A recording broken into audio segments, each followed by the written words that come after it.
I originally posted this on Creepy Encounters, but I think it was removed because more people thought it would go better here in Paranormal.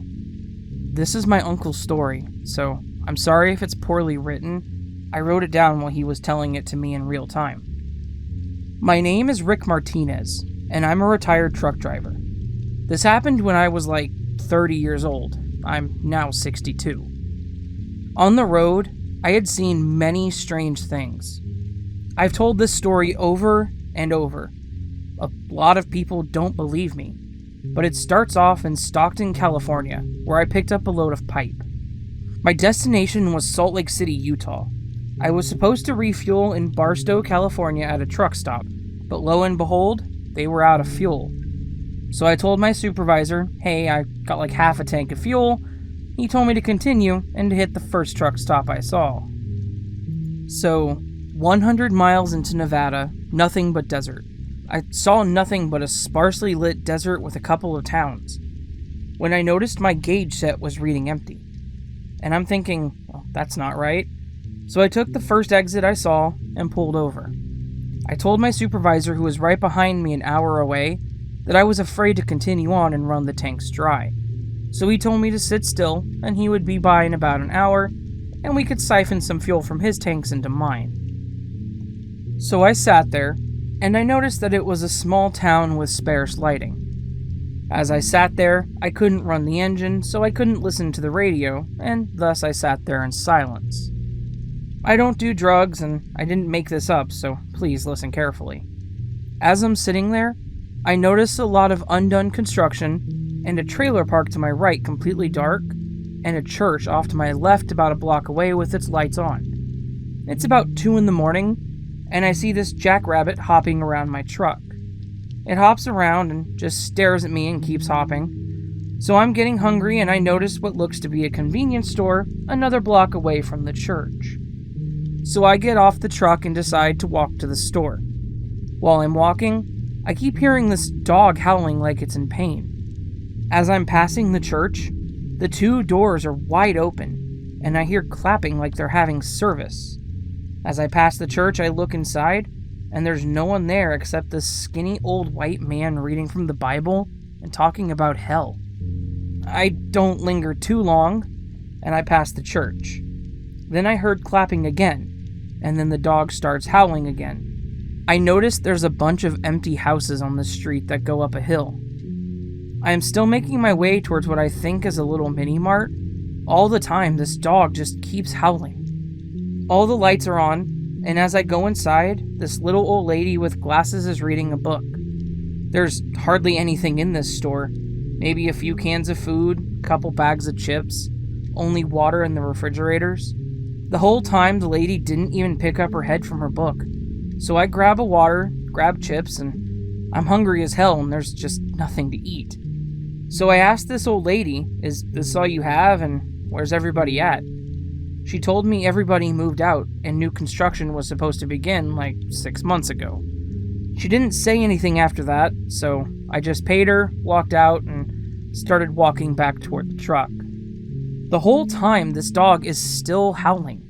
So as I got closer toward the church, I looked up the street towards where I heard the howling from. I decided to go see for myself why this dog was still howling. Houses on both sides of the street are boarded up and dark, and then I saw a house with the lights on, with about a 5-foot fence. When I looked over the fence, I was in shock.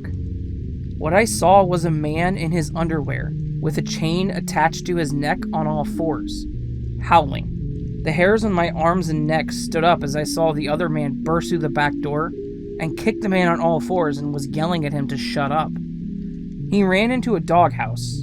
I was in shock and turned back and ran down the hill back to my truck.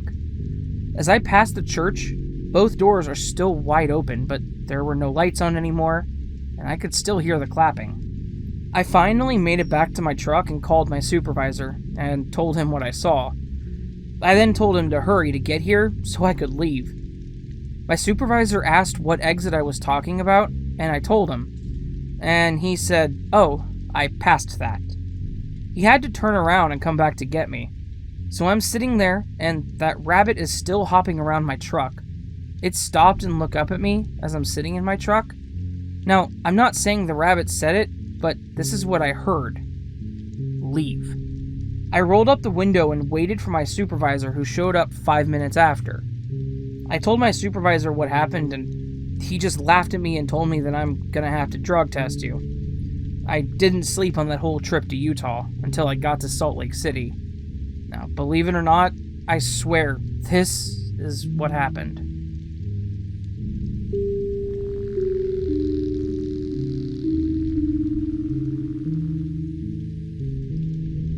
I don't even know where to start.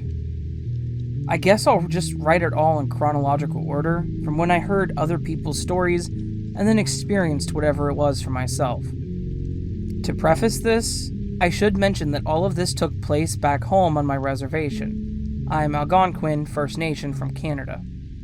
Another thing I should mention is that on the res, traditional beliefs and legends of the paranormal are still a big part of our community.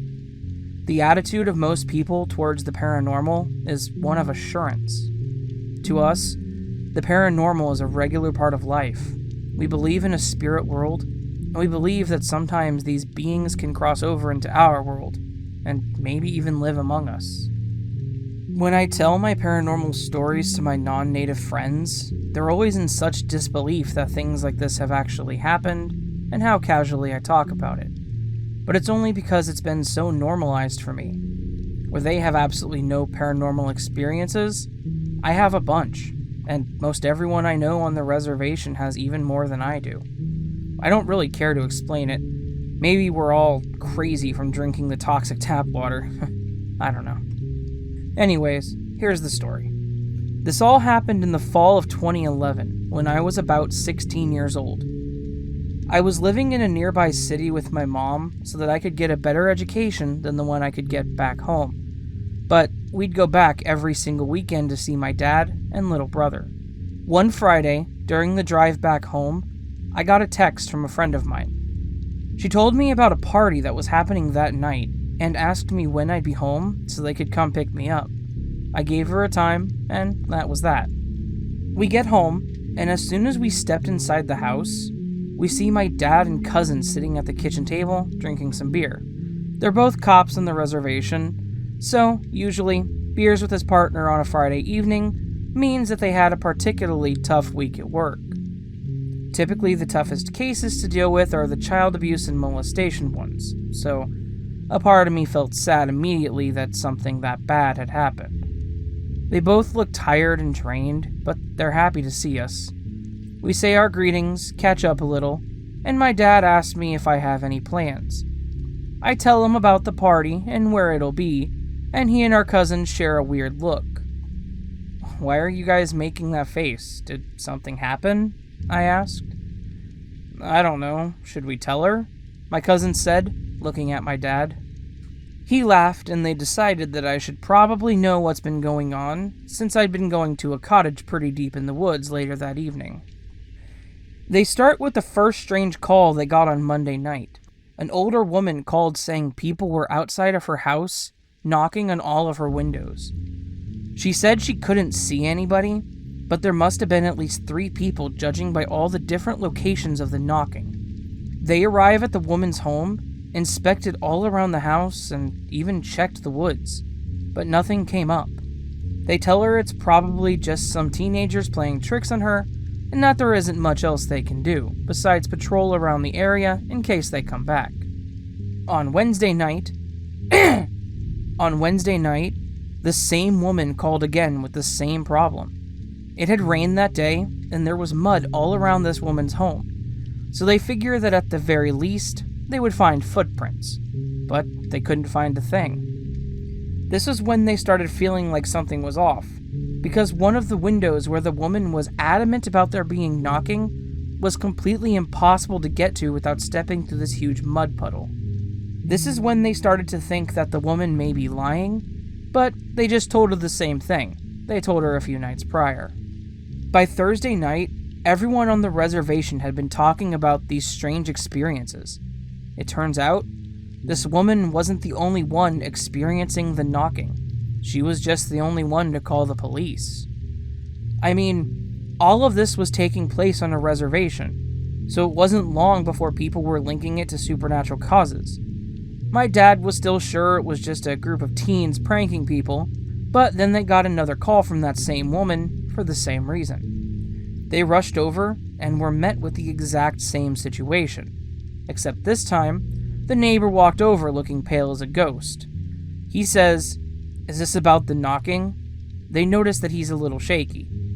"Yeah, did you see something?" they asked him. The man nodded and said, "You guys are gonna think I'm crazy, but yeah." And he goes on to explain what he saw. He said that he'd stepped outside for a cigarette on his front porch when he heard knocking. He looked around to see where it was coming from, and when he looked to his neighbor's house, he saw it. There was a black figure standing outside the woman's window, the same one with the mud puddle I mentioned, looking into her home. He said it looked humanoid in stature, but completely made out of shadows. You could tell it was something solid-ish, but you couldn't make out any features on it. He stared at it completely in shock and watched the thing as it knocked a couple of times and then darted around the house knocking on every single window. He said it moved way too fast to be human. It was practically a blur. It went around the house a few times, then ran across the road into the tree line, behind one tree in particular. The man was frozen, but he couldn't look away. It then leaned out from behind the tree, staring directly at him with yellow eyes that reflected the light similarly to a cat's, and then it smiled, showing its small but numerous pointed and sharp teeth.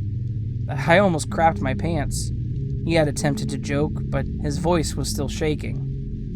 Fast forward to Friday, and stories are being exchanged all over the reservation about other sightings and experiences people were having. On top of multiple people experiencing the knocking, there were also quite a few sightings with everyone describing the creature in the same way. One woman was bringing her trash bin to the road when she thought she saw someone in her peripheral vision standing near the trees.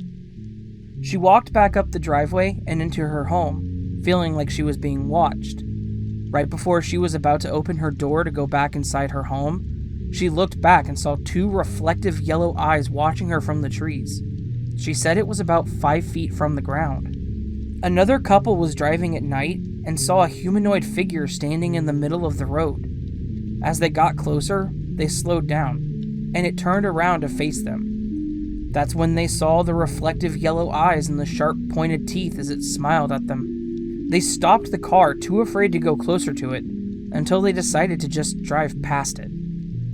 Being on a narrow road, they drove past it with the figure being only a few feet from the window, staring at them the whole time. "You sure you still want to go to that party?" my dad asks, but my friends were already pulling into the driveway. I gave my family hugs and kisses goodbye, and they told me to be careful, but I felt fine. A common belief among native people is that negative energy attracts negative energy.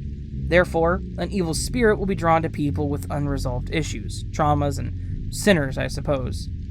If you're someone who is spiritual, self-aware, and basically a good person, that, in and of itself, will be protective. I get to the party, and within 20 minutes the conversation shifts towards all the paranormal experiences people have been having. I'm really curious about what everyone has to say, because they have stories that I hadn't heard yet. But my friend, us being 16 and all, couldn't hold her alcohol very well, and was crying about how she wishes she was closer with her brother. I was trying to make her feel better while listening to everyone's story.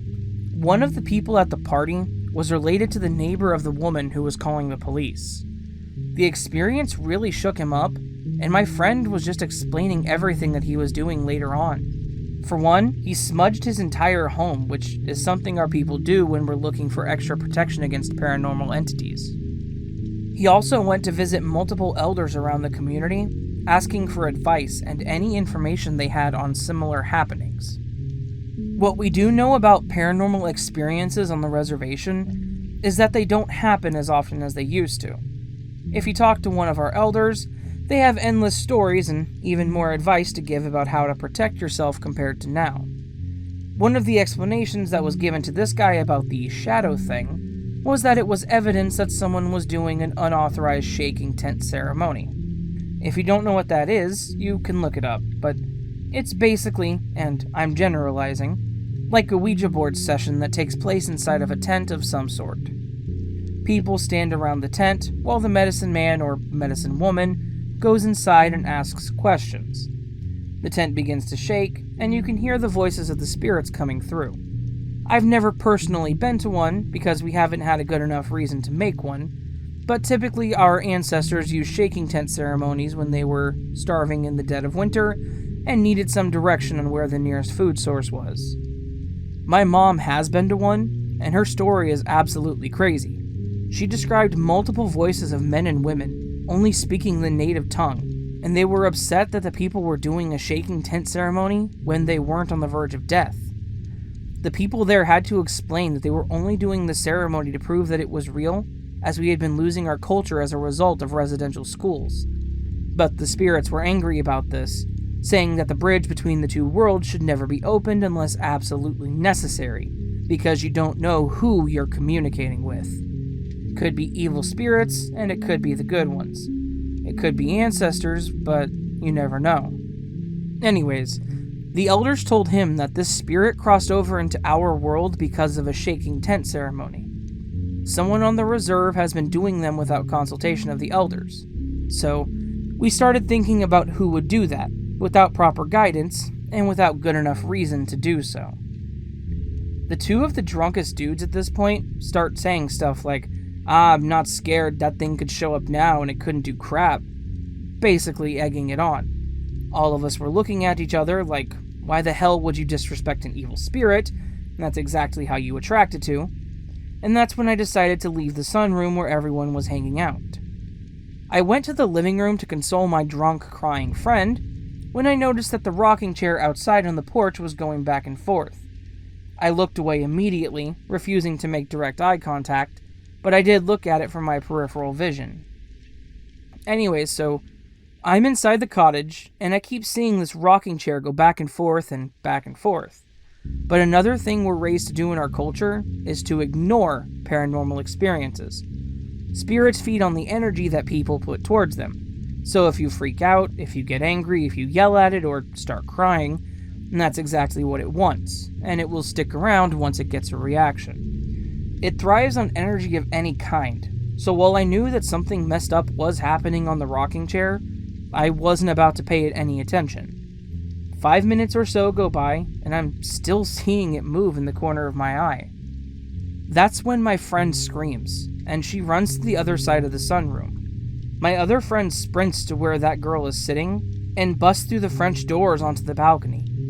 All of this happened in a split second, but I immediately go to the patio and ask what's going on. The girl is crying on the couch with friends all around her. She claims to have seen the spirit, which we later nicknamed Kokogi, Algonquin word for monster. She said she was listening to the boys talk about the spirit when she saw one of the boys' face as he was looking out onto the balcony behind her. She turned around to see what he was looking at, and directly on the other side of the window was the shadow spirit sitting on the rocking chair, smiling at her, literally 3 feet from her. That's when the boy sprinted toward her and busts through the French doors. I walk outside to find the boy, and he's on the lawn staring into the woods. I call his name, and he looks up at me. All he says is, "Get everyone inside," and the tone of his voice just makes me automatically obey. I get all the drunk teenagers inside the cottage. This is where the phrase, "come at me, bro," was just gaining popularity, so you could imagine the drunk kids yelling into the woods. It was terrible. I eventually get everyone inside, and the girl isn't crying anymore, but she's visibly shaken from the experience. The boy comes back inside and tells everyone to clean up and that we should leave as soon as possible. Everyone has trash bags and are cleaning all the beer bottles and cans away. Everyone goes into the cottage, and it's only me and the boy in the sunroom now. I look at him for answers, and all he says is, "It's outside."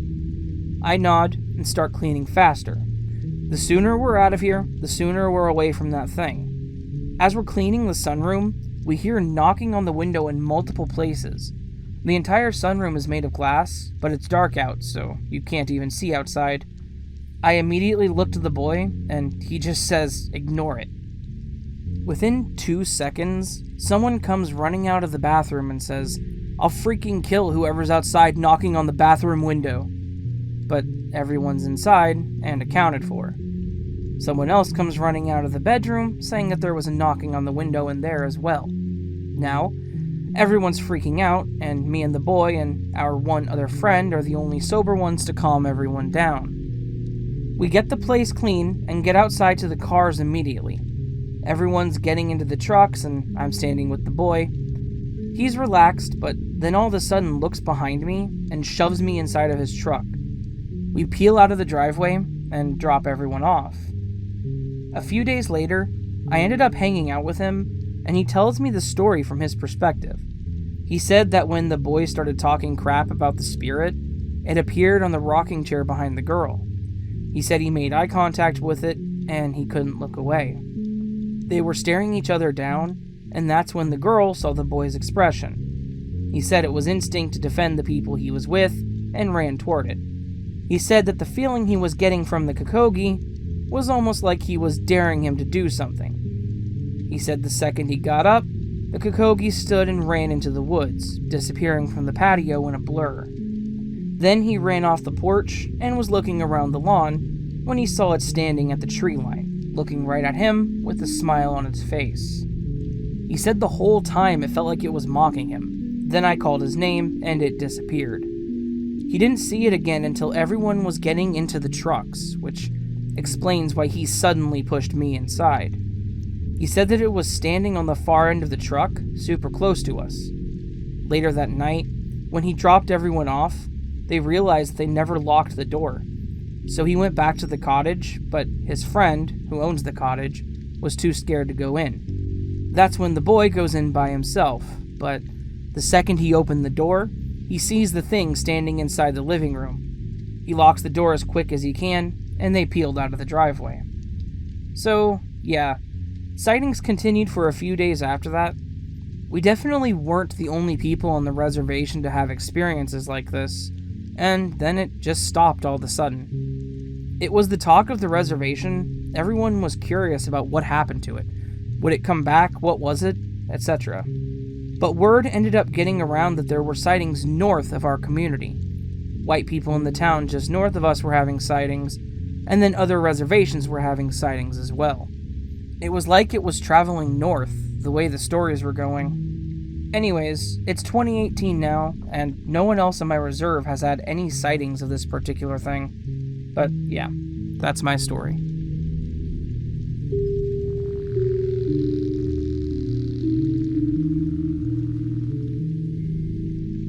So, for context, my great-grandpa on my dad's side was a total badass. He was there at Normandy on D-Day, fought, and then his entire platoon was blown to pieces. He was dragged away to a German POW camp and pronounced dead when his dog tags were found in a puddle of blood. For a year, my great-grandmother insisted that her husband was still alive out there, and then the camp was liberated and he went home a Purple Heart awardee. Had a big family, had a long life, and was all around a great dude. 10 years after he passed, my brother is in the Boy Scouts, and my dad is the troop leader. They were working on a badge that required them to tour the local library. While on the tour, the librarian shows off the genealogy section of the library. It is massive and composed of rows and rows of files in multiple metal drawers. She explains that they contain things like newspaper articles, death records, etc., from our country dating back to the 1800s. She then opens a random drawer and pulls out a file. That has my grandpa's name on it, my brother says. On the file, it was labeled with my great-grandpa's name, and a date. Shocked, the librarian opens it, and inside is the newspaper article announcing the date of when he died on D-Day, and a bit about him and my grandma. We didn't even know that article existed before that day. Obviously, my brother and dad were thoroughly creeped out, as there was literally no way that woman could have known to pick that file. Was this just a weird coincidence, or something else?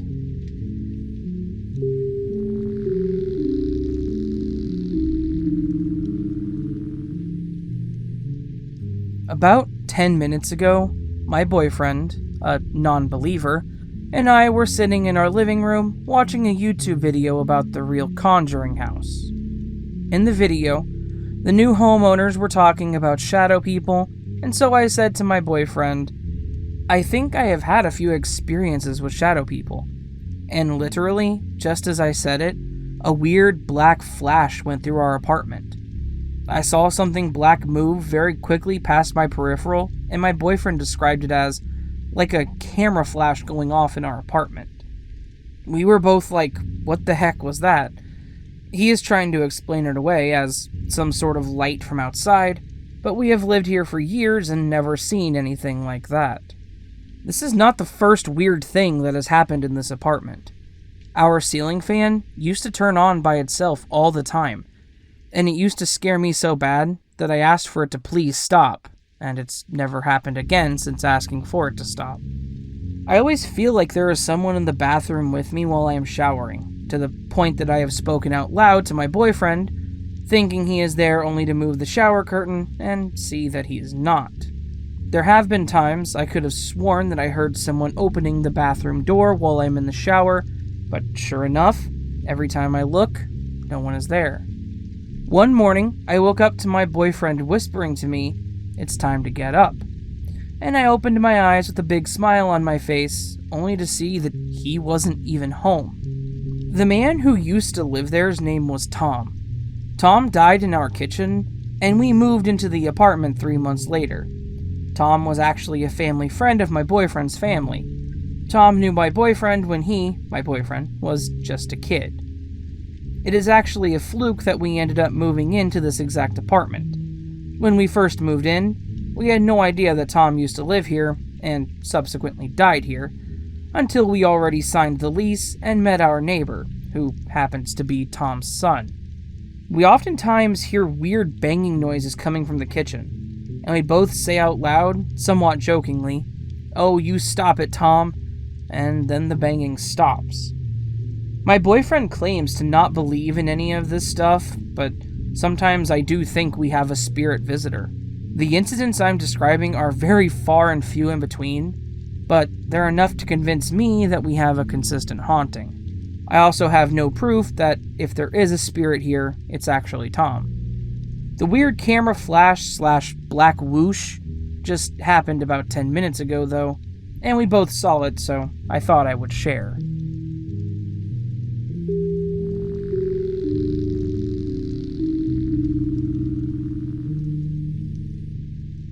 Due to my profession, I come across the dead and anything related more often than your average Joe. In the past 8 years, I've been working as a funeral director here in Germany. Me and my colleagues have experienced numerous unexplainable things that stuck with us. Out of these, I would like to share one with you today that was as clear as day and surely not my imagination. The story begins at the end of a pickup in the middle of the night around 2 a.m. We had just finished rolling the casket into the cooling unit and were sitting by the desk around the corner, filling in our night timesheets. You need to know that our hygienic area and the makeshift office are separated by our cache of caskets waiting to be put to use. The light there is always off, so all the lighting you get is the faint shimmer of cold white light coming from the hygienic area. I looked to my left as I finished writing my timesheets and was startled to see a dark figure standing right on the walkway between the caskets, illuminated from the back by the mentioned light. I slowly poked my colleague to look, and he also saw the figure, and after a few seconds of blank staring, I called out to it thinking it was one of our other colleagues maybe. No answer. So I called out a second time. Yet again, nothing. Since we had intruders in the funeral home before, both of us got up and slowly walked towards the figure further, calling out to it. About halfway toward the figure, it suddenly turned away and audibly walked out of sight towards the cooling unit. My colleague and I quickly followed, but as we got around the corner, nothing was there. The big back door was still locked, and the only window was barred up and cluttered with stuff anyway. Out of fear of an actual intruder, we looked around searching anywhere, but gave up eventually. Both of us are sure we saw a ghost that night, since it was too clear to just be some strange shadows. I would be happy to hear your thoughts on that, because we're still looking for some explanation. The original poster updated the post with a second story. Since so many of you requested it, and I've got some time on my hands, I decided to give you more insight into my experiences and thoughts on ghosts, shadow figures, etc. This time, I would like to address strange occurrences around the funeral home, the crematory, and other places connected to my job. Death often strikes fast and unexpected, possibly leaving numberless spirits wandering around, not knowing what happened to them. These, as it seems, follow their body around, leaving them in places that the body passes on its way to the grave. Normally, they don't appear to us as full body spirits or shadow figures or whatnot. They mainly just mess around with stuff and make noise. Such as one that recently started throwing personal data sheets, each and every one of the deceased get one of these, off of the door to the big cooling unit every time someone new gets into the unit. We push them in, close the door, add the sheet, and once we've left, 1 or 2 sheets will all of a sudden fly off the door. We already adjusted to this by going away, waiting 1 or 2 minutes, and coming back. I would like to have footage of that, but I don't have cameras put up there. Another thing is that you'll hear voices sometimes. The most extreme example of that must have been my colleague running out of the office, claiming that somebody screamed at him. Voices are so common that we generally try to ignore them. It's unintelligible in most of the cases, and if we understand things, we usually can't make any sense of it. I personally talk to every single body that I prepare, stating what I am going to do and what I am doing just in case someone is listening. Little things go missing all of the time too. Tools, pens, candles, and many other small objects. They're often gone for about a month, until we find them again in the most impossible places. A key went missing once, and we later found it under a metal cupboard in our hygienic area. Odd thing was, when it went missing, it was hanging in its destined place in the holder in the office. This could have been a colleague, but none of us gained anything from hiding stuff that we need consistently. We also have the occasional slamming/opening of doors, drawers, shelves, and even empty caskets. The latter happened to me while I was alone. I noticed a strange wooden banging sound and something similar to creaking floorboards. I went to check it out and found a casket, which was ready to be used and on the ground, slowly pulling one of the corners of its lid up for about half an inch, and then slipping back down, causing the banging. I watched it for a couple of bangs and got so fed up with it that I just decided to grab the lid and hold it shut. It stopped after that.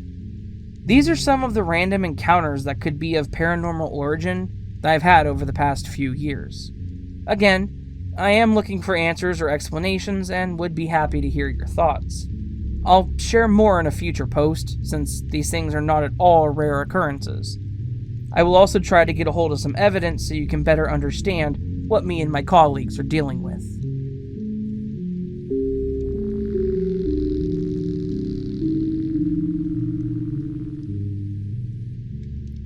This was the most terrifying moment of my life, and always will be. My family and a family friend's family were going on a hiking trip to the Appalachian Mountains. We had rented cabins at a camping site and had arranged certain paths to follow each day of our trip, which was 4 days long, that we would walk each day. The first 3 days went great. We saw wildlife, had a good time, and we talked a lot. But on the 4th day, we were taking a trail that was more secluded and overgrown than the others. We were walking for about 30 minutes when I was hit with this overwhelming feeling of uneasiness. The feeling just stayed there no matter how hard I tried to beat it back. Then, and everyone else on the hike denies this, I hear singing and a laughing that I've never heard before. It's like the singing described in the myth of the sirens. Sweet and enchanting, yet the music invoked a feeling of fear down to my bones. Everyone else seems completely oblivious to it. I tried telling my dad that something was wrong, but he just told me I was probably tired and that we should stop soon. So about 5 minutes later, and the singing just keeps getting louder, and my heart was racing. We had stopped to rest and eat something as well. I wish with all my heart that we hadn't stopped. About 2 minutes into our little rest, the singing is still getting progressively louder, but my nerves have settled slightly. Then, everything fell silent. Everyone in our group, about 12 people, suddenly turns to the trees on our left. A figure, tall, in a black cloak, was barely visible between the trees. It was a woman, much taller than normal people are, with pure white hair flowing out of her hood. Her head is down, but her face is still slightly visible. All I can make out is that her skin is a very pale yellow, like old paper. As we watch, she just stalks closer and closer to our group, finally stopping at the edge of the trees. She looks up, and I swear to God, as long as I live and breathe, I will never forget her face. Her eyes are completely white, with no pupils or irises visible. She had a thin, pointed nose, and a mouth with lips that were stained red. I don't want to know why. She stares at us for a moment, and then smiles. It was horrifying. She had no teeth, and her eyes began to shine. She then begins to talk. She had a horribly scratchy, high-pitched voice that said, "Leave this place while you still can. I'll be watching you. Don't try anything." Then I blink, and she's gone. Everyone is silent. This is my first time telling this story to anyone else who didn't experience this with me, and I never discuss it with anyone who did experience this with me.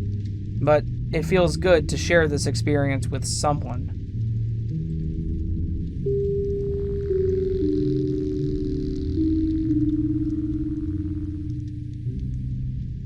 This story took place at a church camp, which is sort of like a Christian summer camp, when I was 8 years old. It started at night when I was trying to sleep. It was hot, and I felt like something heavy was sitting on my chest. Not like a weight, but like a hand. I could feel each individual finger pressing down, almost like it was trying to pierce my chest with its fingertips. When I opened my eyes, I was so scared that I almost burst into tears right then and there.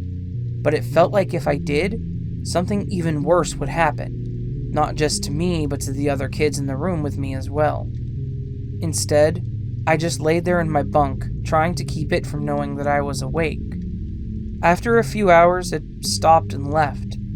What I saw when I opened my eyes was a tall, skinny figure with long arms.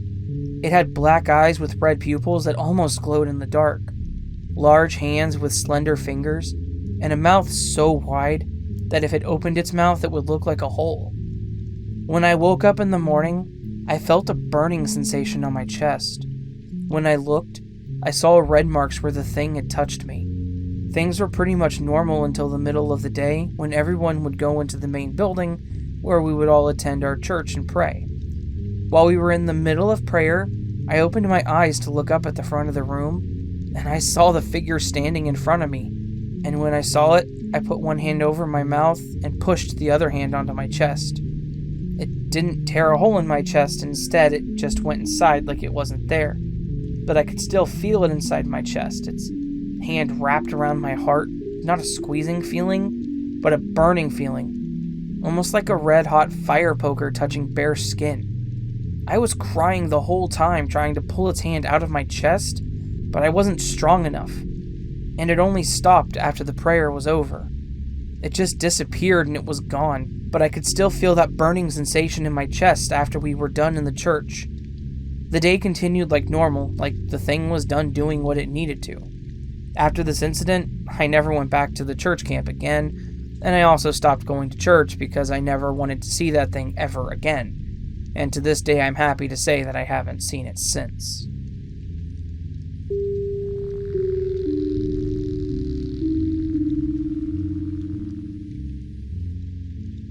July 1979. Every summer, me and my girl, and my sister, and her boyfriend, head to the lake to chill, and my sister always says, "Did you know some kids died on this lake? You can still hear them laughing, and if you listen carefully, you'll hear them." Just as soon as she said this, I heard them laughing. Then I turned and saw one standing in the middle of the lake. He quickly disappeared. I can't wait to see them again next summer.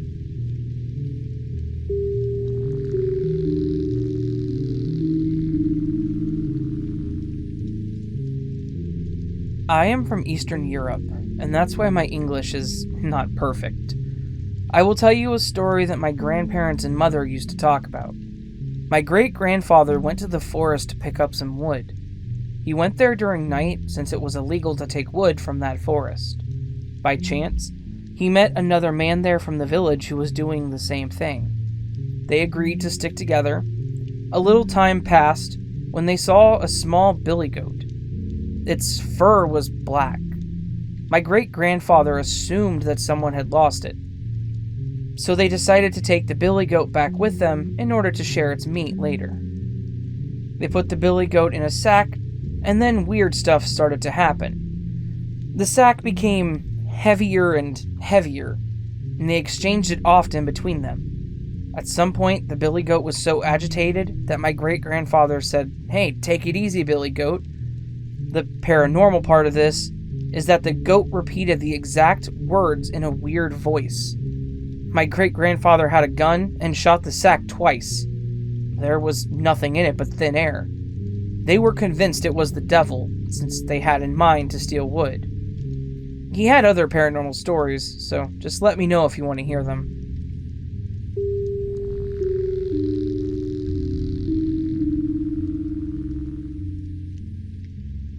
I work at a summer camp and had a very dark experience that I will never forget. It was the closest I have ever gotten to pure spiritual darkness, and the most disgusting and blood-chilling experience I've had with utter despair and horror.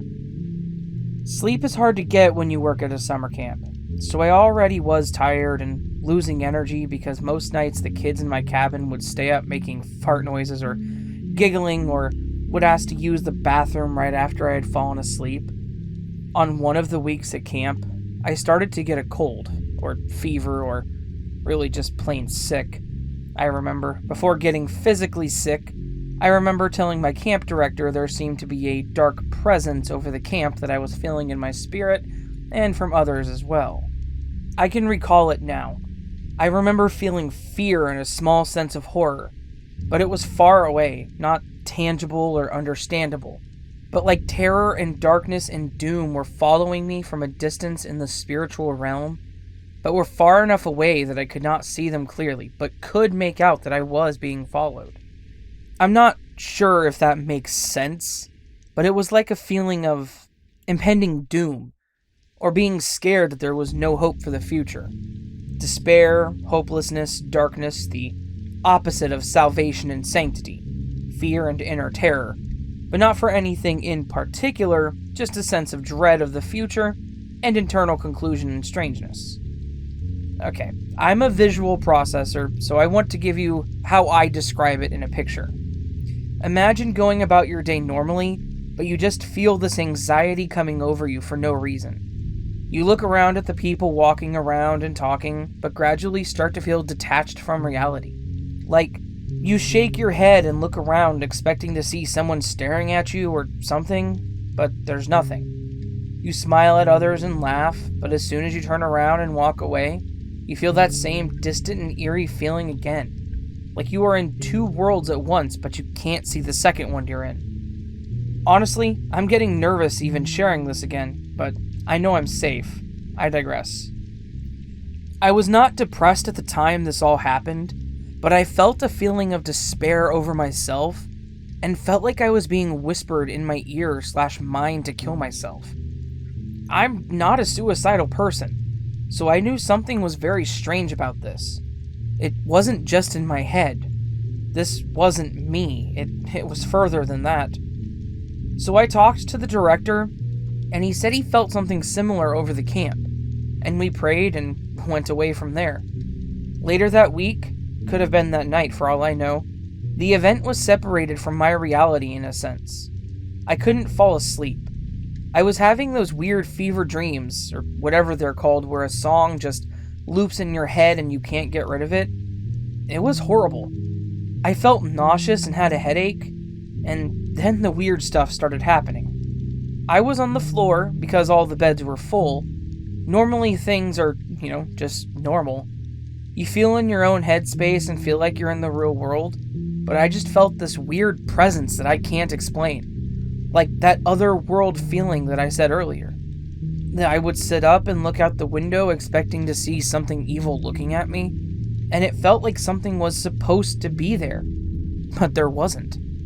And that's what scared me the most. Like, if I tried to see whatever I felt, it wasn't there. I kept feeling this sense of dread and fear, but now it was closer. It was nearby and I would sense it and keep feeling it. I couldn't fall asleep and was physically feeling ill. But as the night went on, more and more, I felt more and more like I was spiritually sick. Like my spirit had darkness surrounding it and harassing it. Not just my body was feeling gross, but my spirit felt gross and sick too. It was all just weird. Anyway, so I start feeling really horrible, like I need to puke. So I get up and go to the bathroom, which is down a little trail in the woods to the clearing where the dining hall and main camp are at.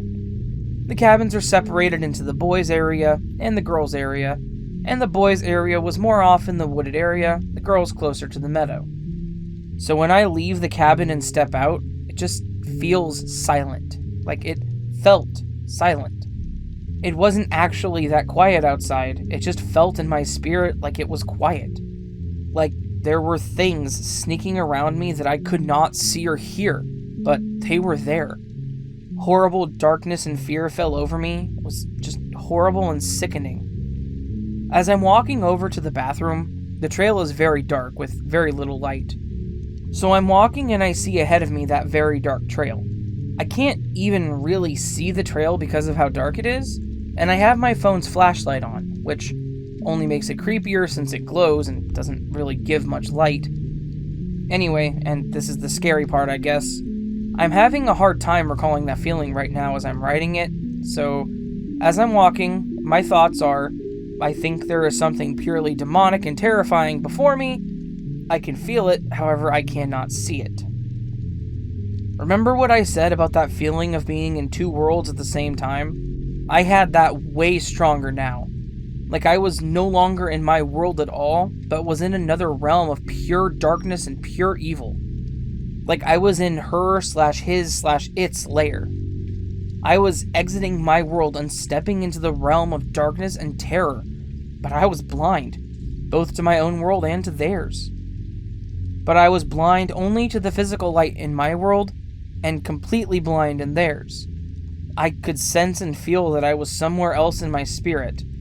Perhaps my body was reacting to my spirit being elsewhere for a short time. The illness was random and evaporated after this event. I stood before the trail in sheer terror. My heart knew there was something truly horrible over there in front of me. Formless, pure horrible, chaos, lurking, serpent, horror, fear, darkness, I don't know. I'm shuddering in terror.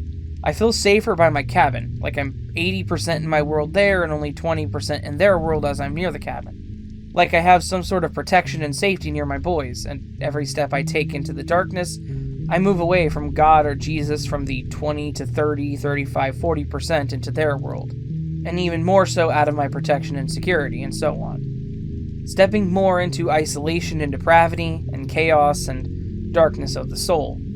Horrible, horrible darkness and pure evil. Honestly, I'm wondering at this point if I can't really recall more vividly because it would scare me too much. Imagine roaring monsters and demons and terrors of darkness before you that you can't even see, but you can feel, and your friend or lover, father, mother figure of security and safety is standing there with you before the darkness, and as you walk toward the bathroom, you aren't just walking into the darkness, but away from your friend, lover, parent, etc. And at that point, you're all alone in sheer fear and terror. That's exactly how it felt. Now imagine being defenseless and powerless. You aren't going into battle. you're going into a slaughter, into disaster and terror, death herself. But I'm thinking the Lord is good, wonderful, and to not really worry or be afraid, because the Lord is bright and warm, glorious like a big teddy bear hug. He's warmth, rest, and spiritual refuge for everyone, sinners, horrible people, people who think they're horrible but aren't, and for people who think they aren't horrible but are. Anyways, on to the next part of the story. As I descended into this pure evil, pure terror and death, each step on the path I shuddered in the cold night darkness.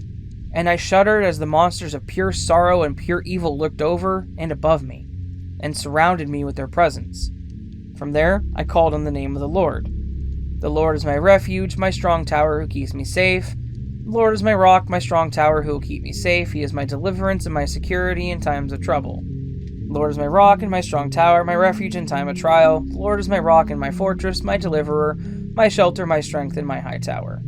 I repeated that over and over and over in pure terror and fear, chattering my teeth, stopping and shivering and shuddering in the cold, as I moved farther and farther away from the protection of the light and spiritual security, and into the darkness, the other realm of darkness.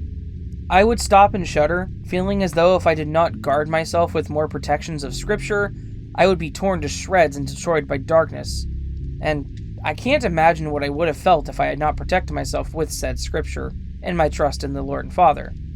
I imagine in my mind right now, simply in thought and with no fear, strangely that if I wouldn't have cried out to God and simply armed myself with trust in declaring that the Lord is good in my protection, I would have broken. I would have been destroyed in my spirit and traumatized spiritually and emotionally forever. I might have collapsed in terror and fear, or sprinted away from the darkness and running into the camp nurse or director screaming for help. I would have been miserable for the rest of camp. I would be crippled and destroyed in my spirit and my heart, and could have been captured by the darkness and pure horror. From there, I'm honestly speculating, but as I walked into the darkness, step by slow step, and cried out in my shuddering to the Lord, no, simply saying the truth of the darkness, not even praying, but more like declaring, speaking into the darkness, the pure horror, the realm, the fear, the other world or presence, as I declared the truth to that monster of fear and presence of darkness and terror itself. I felt stronger each step. I felt balanced with the strength to carry on. I did not feel less present in the pure dark, the realm of terror and fear, the horrible wrong, corruption, and corruptness. I felt as though, even though I walk through the valley of the shadow of evil, I will fear no evil, for you are with me. And honestly, I couldn't have said it better myself. That's exactly how I felt, like I could smile back at their silent screaming at me. Like I now could stare them in the eyes even though I could not see them. I could look in their direction, and stand up in their presence, and confront their presence, and not cower to it. All in confidence because, well, it didn't feel like our Lord was there necessarily with me holding my hand, maybe more like right behind me with his hand over me, but that they, the dark, knew what I was saying was true, and then they fled. They ran off, cowered, instead of me. They were now in fear and were crying in their terror and darkness, and now I was standing over them. A weird kind of less scary but still scary part was being left alone after that. Like I had returned to the normal world again. The easy and less scary normal fear of the dark and being alone returned to me. The normal creepy feeling of being in the woods returned, but I felt energized and empowered in my spirit. My mind still was afraid of the dark, but things just went back to normal. I felt giddy, cool, and honestly rad inside. I looked around like, wait, hold on, why am I not afraid anymore? Of course, I was still very scared of being in the darkness, but it was different. I could walk back and forth on that trail in the woods in the dark and not feel that sheer terror. Like I respected the fact that there was a horrible fear and terror and real pure horror before me, and like I was still in it, but I was not subject to its power anymore. So yes, still afraid, but not in terror, more like seeing a dog barking at you and running at you, and then seeing it lunge back as the chain on its neck snaps straight. Basically, you feel the relief, but still back away from the dog nervous as it barks at you. I guess I felt strengthened in my spirit. My demeanor and physical health returned a little as well, and I felt better by morning actually. Overall, 10 out of 10, this was the worst fear I've ever felt in my life. I'm kind of glad I didn't get to see whatever it was.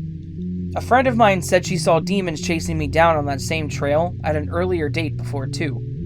I had played the role of Jesus on the cross in a skit, and apparently this upset them. She said she wanted to protect me, but the Lord told her not to, and to trust in Him and that He would protect me. I guess I never put these two together, but maybe she was having a pre-vision of that night. Who knows, it's crazy stuff. Or maybe it happened twice. Once I didn't feel because I was less aware or sensitive to it, and this time because I had gotten into some more spiritual areas of my life. The Lord is for your heart and is your good and protection, for your protection and comfort. He is Lord, He loves you. Ciao.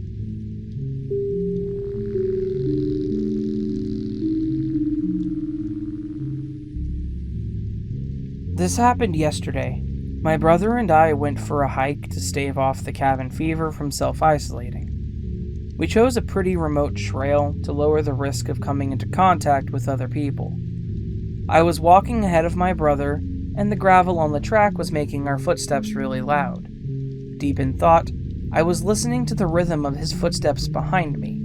About 20 minutes in, I started hearing other footsteps starting off faint and then getting louder, until they were the same pitch as his, but they were much faster, kind of like a running rhythm. They suddenly came to a halt, and I could hear the motion of someone stopping on gravel. That sudden, sharp, rocky sound, if you can imagine it. I assumed there must just be someone running or jogging on the track, and sure enough I saw a shadow to the side of me appear, which looked like a person's head next to mine, as though they were right behind me. I stopped and turned around to let them pass because the track was narrow. However, when I turned around, it was just my brother staring back at me. He was confused as to why I'd stopped, so I asked if he was running a second ago, and he said no. I asked if there had been anyone behind him, and he said that he wasn't aware of anyone. I thought it was strange, but I just let it go and carried on. About 5 minutes later, we came around a corner and there was this smell of just pure death. Like a really strong off-meat smell. We figured it was a dead animal, and we just kept going. We reached the hike lookout about 20 minutes later, chilled out for a bit, and then headed back. We passed that death smell, and then around the exact same spot where it happened before, I started hearing that running sound again. I ignored it this time, because it was starting to freak me out, and just picked up the pace to get back to the car. I told my mom, and she joked about the death smell must have been a dead jogger, and I was being haunted by them, to which I laughed at the time, but now I'm wondering, what if it was? Maybe I should have investigated that smell.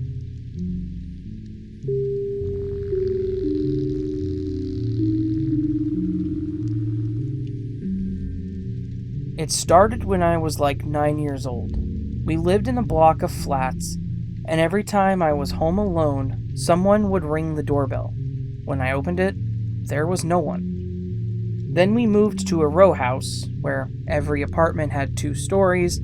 My room, hallway, and the bathroom were in the downstairs, and the spiral staircase was the kitchen, living room, and 2 bedrooms. One night, I heard someone thumping down the stairs, but they stopped at the lowest step. I am 100% sure I heard them because the stairs were made out of metal and heavy wood. I asked my parents if it was one of them, but they said no. And if I was home alone and sitting upstairs watching Netflix, etc., I would hear quiet sounds and knocks from downstairs. We moved again, we moved a lot, to the house where we are now, and so much has happened these past 3 years. We have 4 bedrooms here, and I have been living in 3 of them. The first one really had nothing except for my decoration lights falling down from the curtain pole in the middle of the night. On my second room, I had a big mirror horizontally on my wall, and my bed right under it the same way. One night, I woke up to get water, which never happens, and got chills as my work desk chair was right next to my bed, like someone had been sitting on it.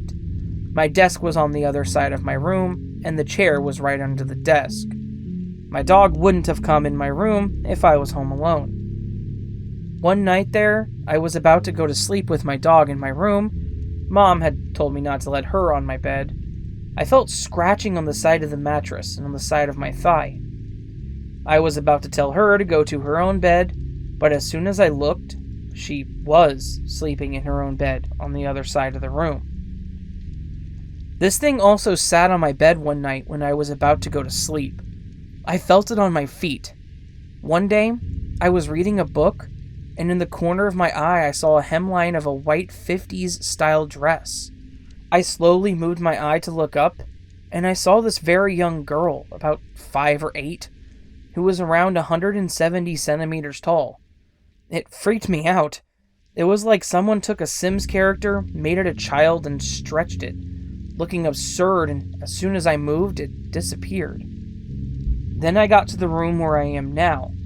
I haven't really seen her anymore, just some weird shadows flashing from the corner of my eyes every now and then. But then, I got the nightmares. I saw them almost every single night, and they were terrifying. Sometimes I would hear my friends in their graves screaming and crying. I got molested in one dream, and once a skin eater came into my room smiling. I now sleep with a tiny nightlight, a room door locked, and calm music throughout the night. I haven't seen them that often anymore. Just to clarify, the girl in the white dress had ginger hair, braided and tied with red ribbons, and she had blue eyes if I remember correctly.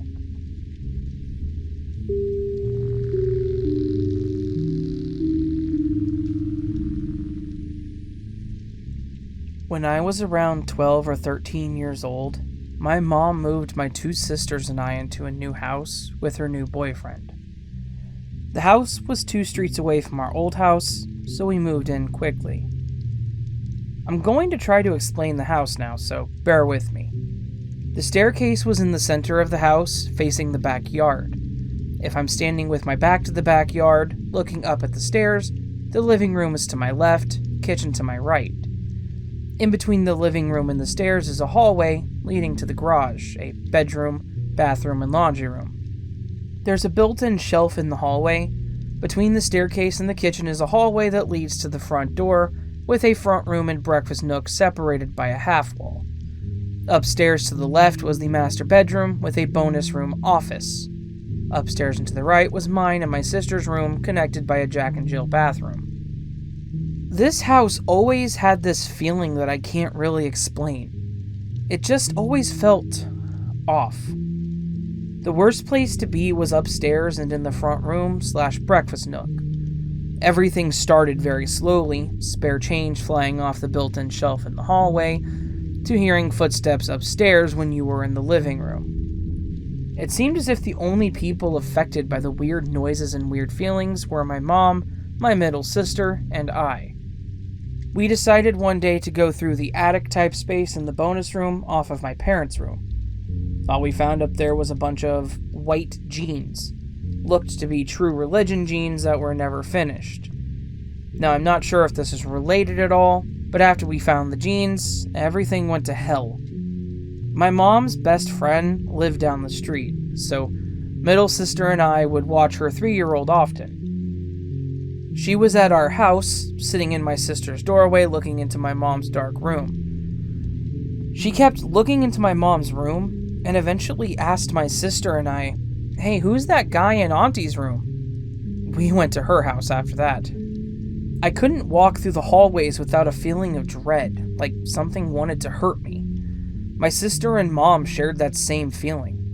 Mom's room ended up always being dark no matter how many lights were on. The room was never bright.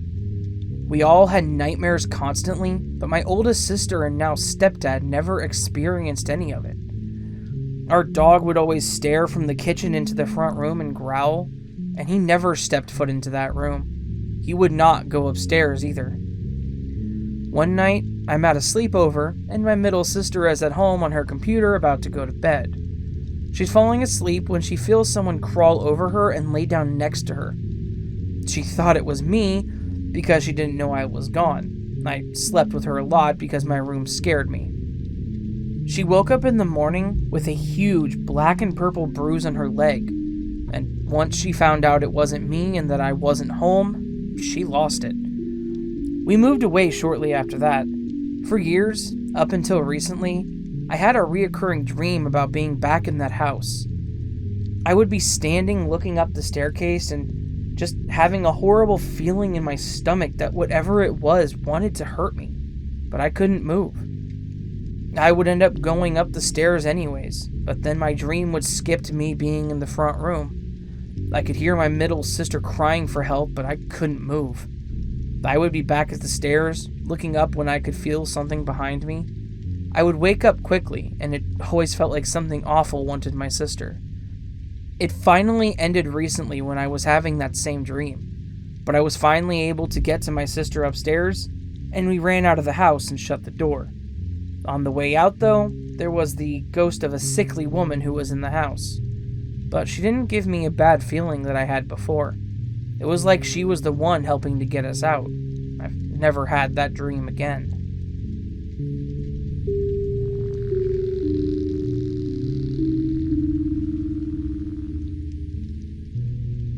I have a few stories. The first is mine, and the second is shared between my family, but mainly my niece.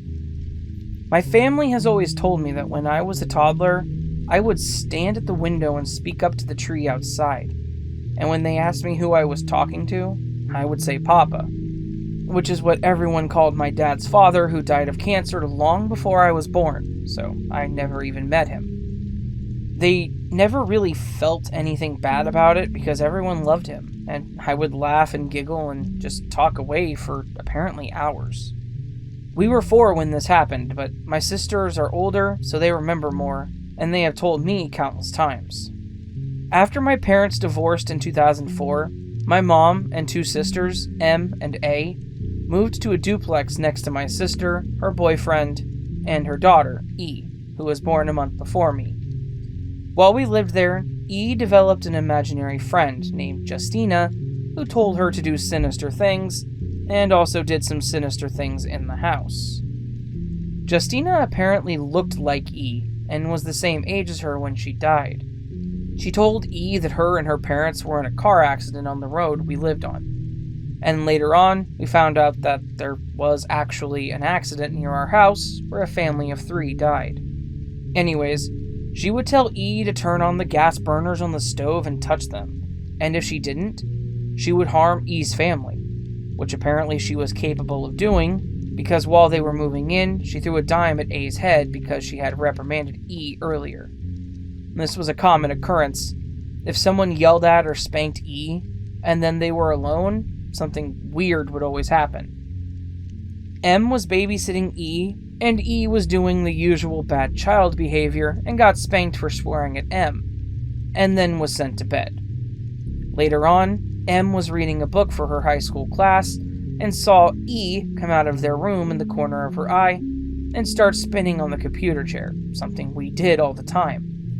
When she got to the end of her paragraph, she went to yell at E to go back to bed, and the chair was empty, and kept spinning even though no one was in it making it move, and she was just speechless when she found E asleep in bed. Another time, A was babysitting and E was refusing to go to bed, so A yelled at her and made her go to bed, crying like children do when they don't want to go to sleep. When A went to sleep on the couch that night, she woke up and felt weight on her chest and couldn't move or breathe. When A and D walked in, it immediately stopped. After all this happened, they looked into it and found the article with pictures of the family, and Justina looked exactly like my niece. I don't remember anything happening, but I know I experienced some things because one time I was staying the night, and Dee was messing with the living room TV with the remote from their bedroom TV, and I was so scared because I thought she was coming for me, and didn't know what to do. The too long didn't read. I talked to my dead grandfather, who I never met, and years later there was a sinister spirit that haunted my niece and her family, as well as my sisters on multiple occasions.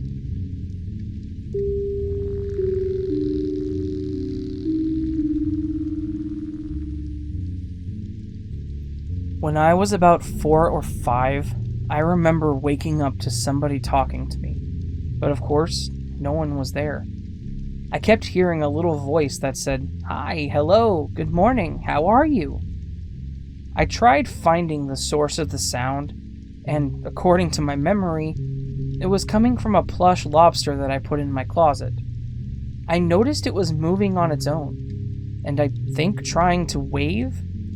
Well, as nice as the little lobster was, I was terrified and ran out of my room to tell my mom. She told me the sound had to be the hamster running on the wheel, except the hamster was all the way downstairs, and I'm pretty sure that what I heard was somebody talking. The lobster wasn't mechanical in any way. It was simply a plush lobster with a hole for puppeteering, and that was it. No voice box, no nothing. Although I did have electronic toys at the time, I'm positive that none of them said anything that I heard that morning.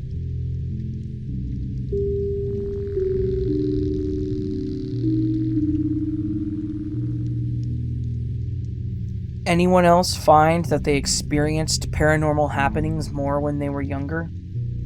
I was always complaining to my mom about my toys moving on their own, and she never believed me. I had this soldier toy holding a flag who would sing "We Will Rock You" when you pushed a button, but it stopped working for whatever reason, so I took the batteries and saved them for another toy.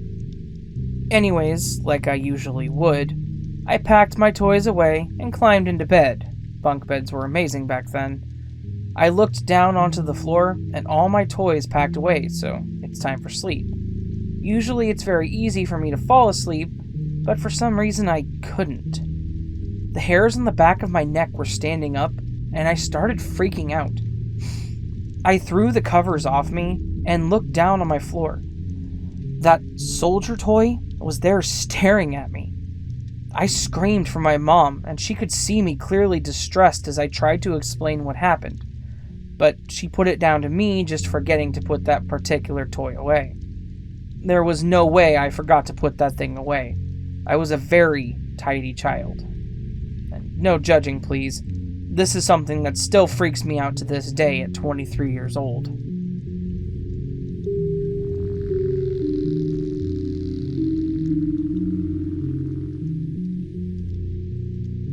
This is my experience of things that I can't explain involving my best friend. So our dads have been friends since well before both of us were born, and we've been friends basically our entire lives. The first experience I can remember was when we were around 4 or 5 years old, and he lived on a farm. The house was close to the main road, but a few hundred meters from the house is a fire trail that follows the ridgeline.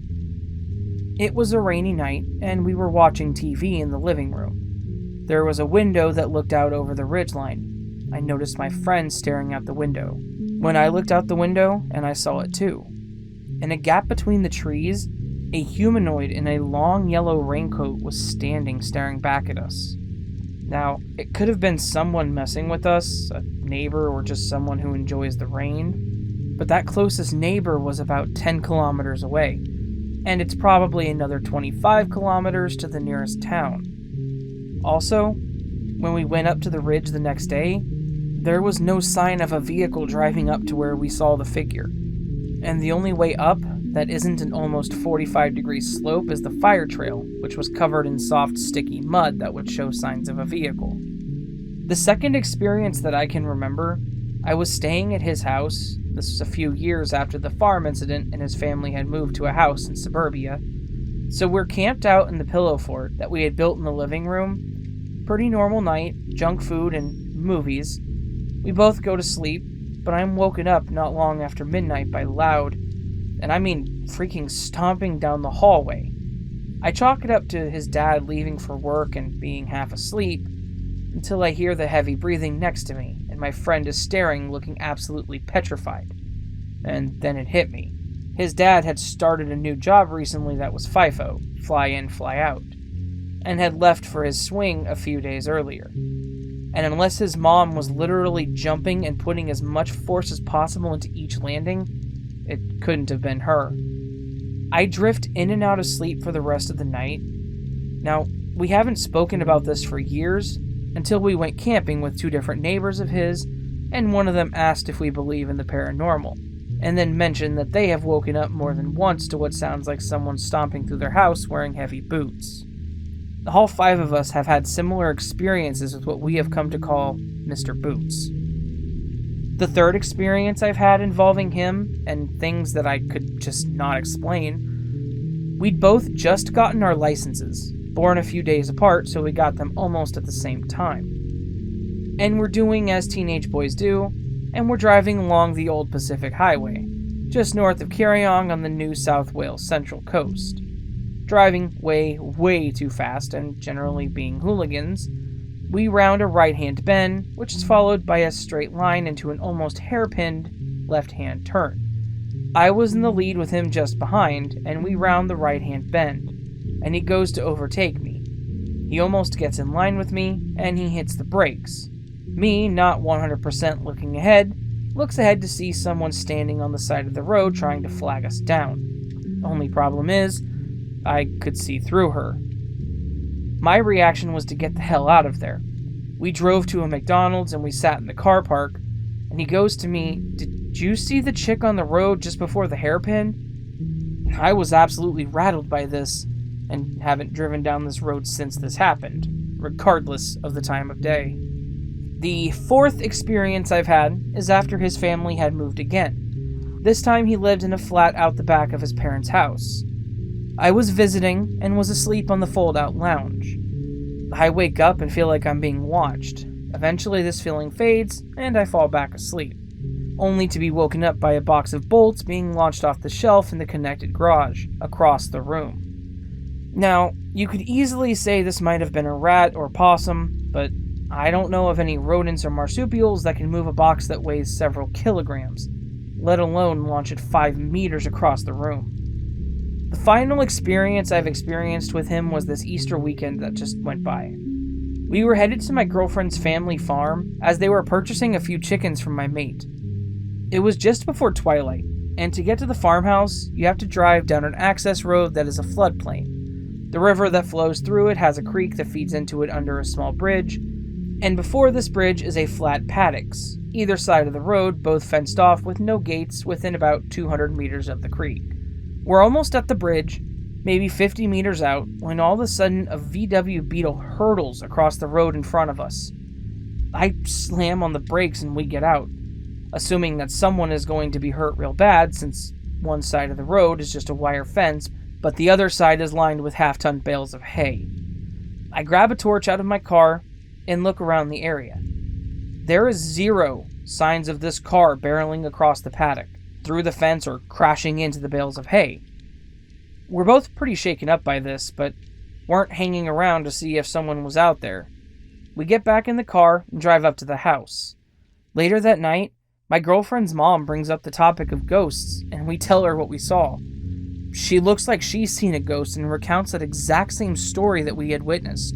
Twilight, just before the bridge. Volkswagen Beetle barreling in the same direction through the fences.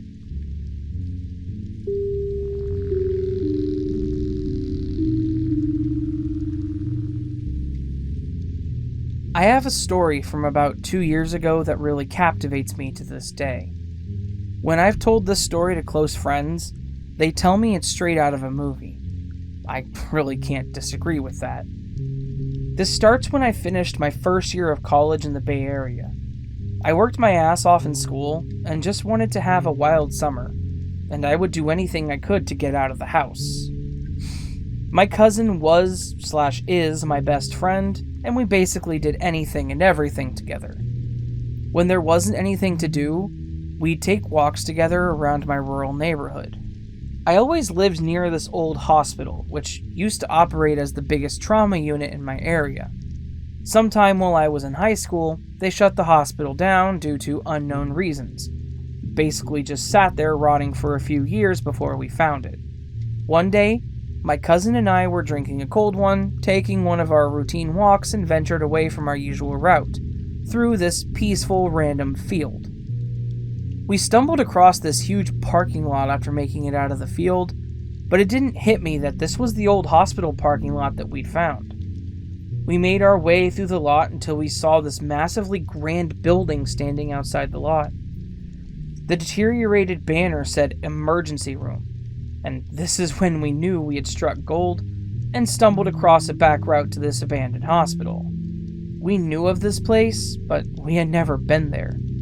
We hadn't heard any weird, outlandish urban legends, nor had anyone we knew been here before us. We pushed forward and checked the perimeter. To our surprise, the first door we walked up to had a rock jammed in it between the door frame, so we could waltz right in. This is when we realized this could potentially be a bad idea if we got caught, and we could suffer some real consequences. We agreed that we would be quiet and respectful and just make it a quick trip. This is where things take a turn, or a few turns. We enter the building, and it was the most deafening quiet I have ever heard. The sound of the door closing behind us sounded like a literal bombing. Once the echo stopped from the door, it dawned on us that this place was freaking creepy. We walked slowly, but the floor was covered in glass, which makes even the smallest steps sound like Bigfoot lumbering around the library. We found a patient room, which still had a bed inside. We stopped at the doorway to look inside because the floor looked sketchy. Out of nowhere, from around the corner, we hear the faintest, slow, drawn-out whistling. I've never in my life stopped what I was doing so suddenly. I just stare wide-eyed at my cousin, because even a whisper sounds like yelling in this place.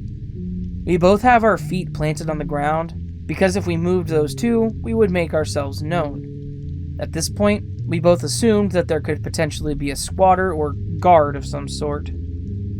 My cousin hand gestures to me that we have to leave and we can't just stand there because the whistling was obviously not going to stop at that point.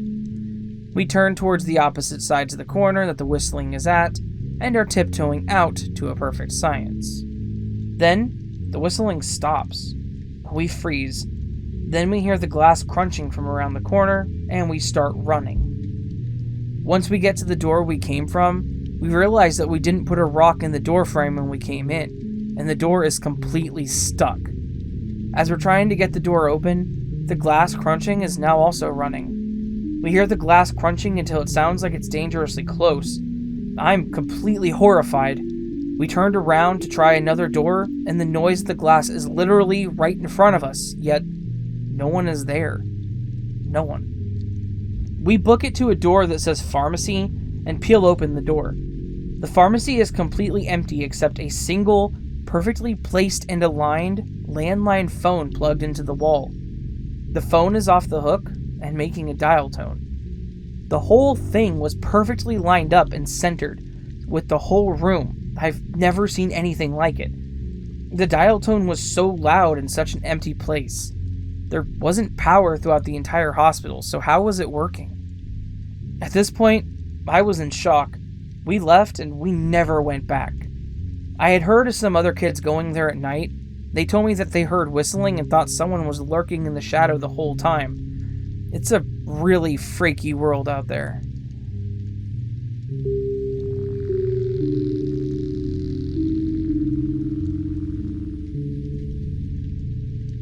This is my second post here. This happened about 5 years ago. I was working at a translation company based here in Tegucigalpa, Honduras. It was a 7-story building. That day, I went for a lunch break and grabbed my phone. It was an old phone, no smartphone technology, just calls and text messages. I finished lunch and took the elevator to the 7th floor. Inside, I got a phone call, and I looked at the screen to see this weird phone number with like 20 or more digits. I decided to answer it. There was a lot of static and white noise on the line, but it was a woman, and I understood everything she said. So this is how the call went. And keep in mind, this was all in Spanish. Hello? Hello? Who's this? Isaac.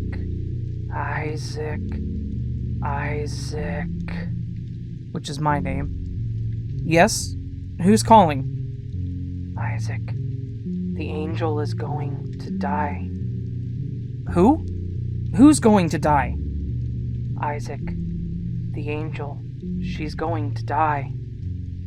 The call ended here. There was a lot of static and it just dropped. It freaked me out a lot because my niece's nickname was Angelita, which means little angel. She was born with Down syndrome and a really bad heart condition that made life for her so hard during the 2 years she was with us. That day, she was scheduled for heart surgery at the main hospital here. We made a GoFundMe campaign for her and lots of people helped, specifically from the US. That night, she went to surgery and it was all okay. Doctors were taking care of her. The next day is when she had complications and was moved into the ICU. The whole family was at home when we got the terrible news that her heart had stopped and she had passed away. Our whole world crumbled and I was struck with depression for about a year. To this day, I still have no idea who called me.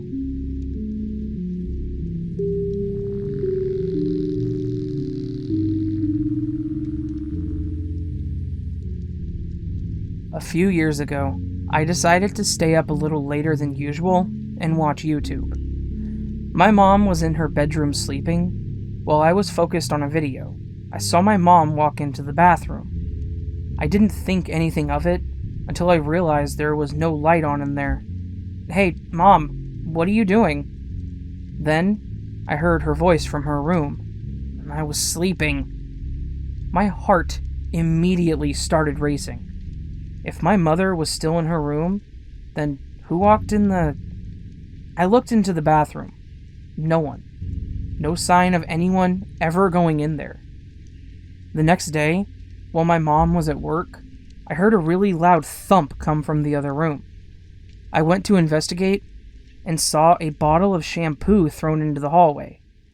My bathtub is completely perpendicular to the doorway, and the bottle couldn't have realistically just fallen. It looked like someone had smacked the bottle off of the tub. There have been minor incidents like this afterwards, but none that are as terrifying as this.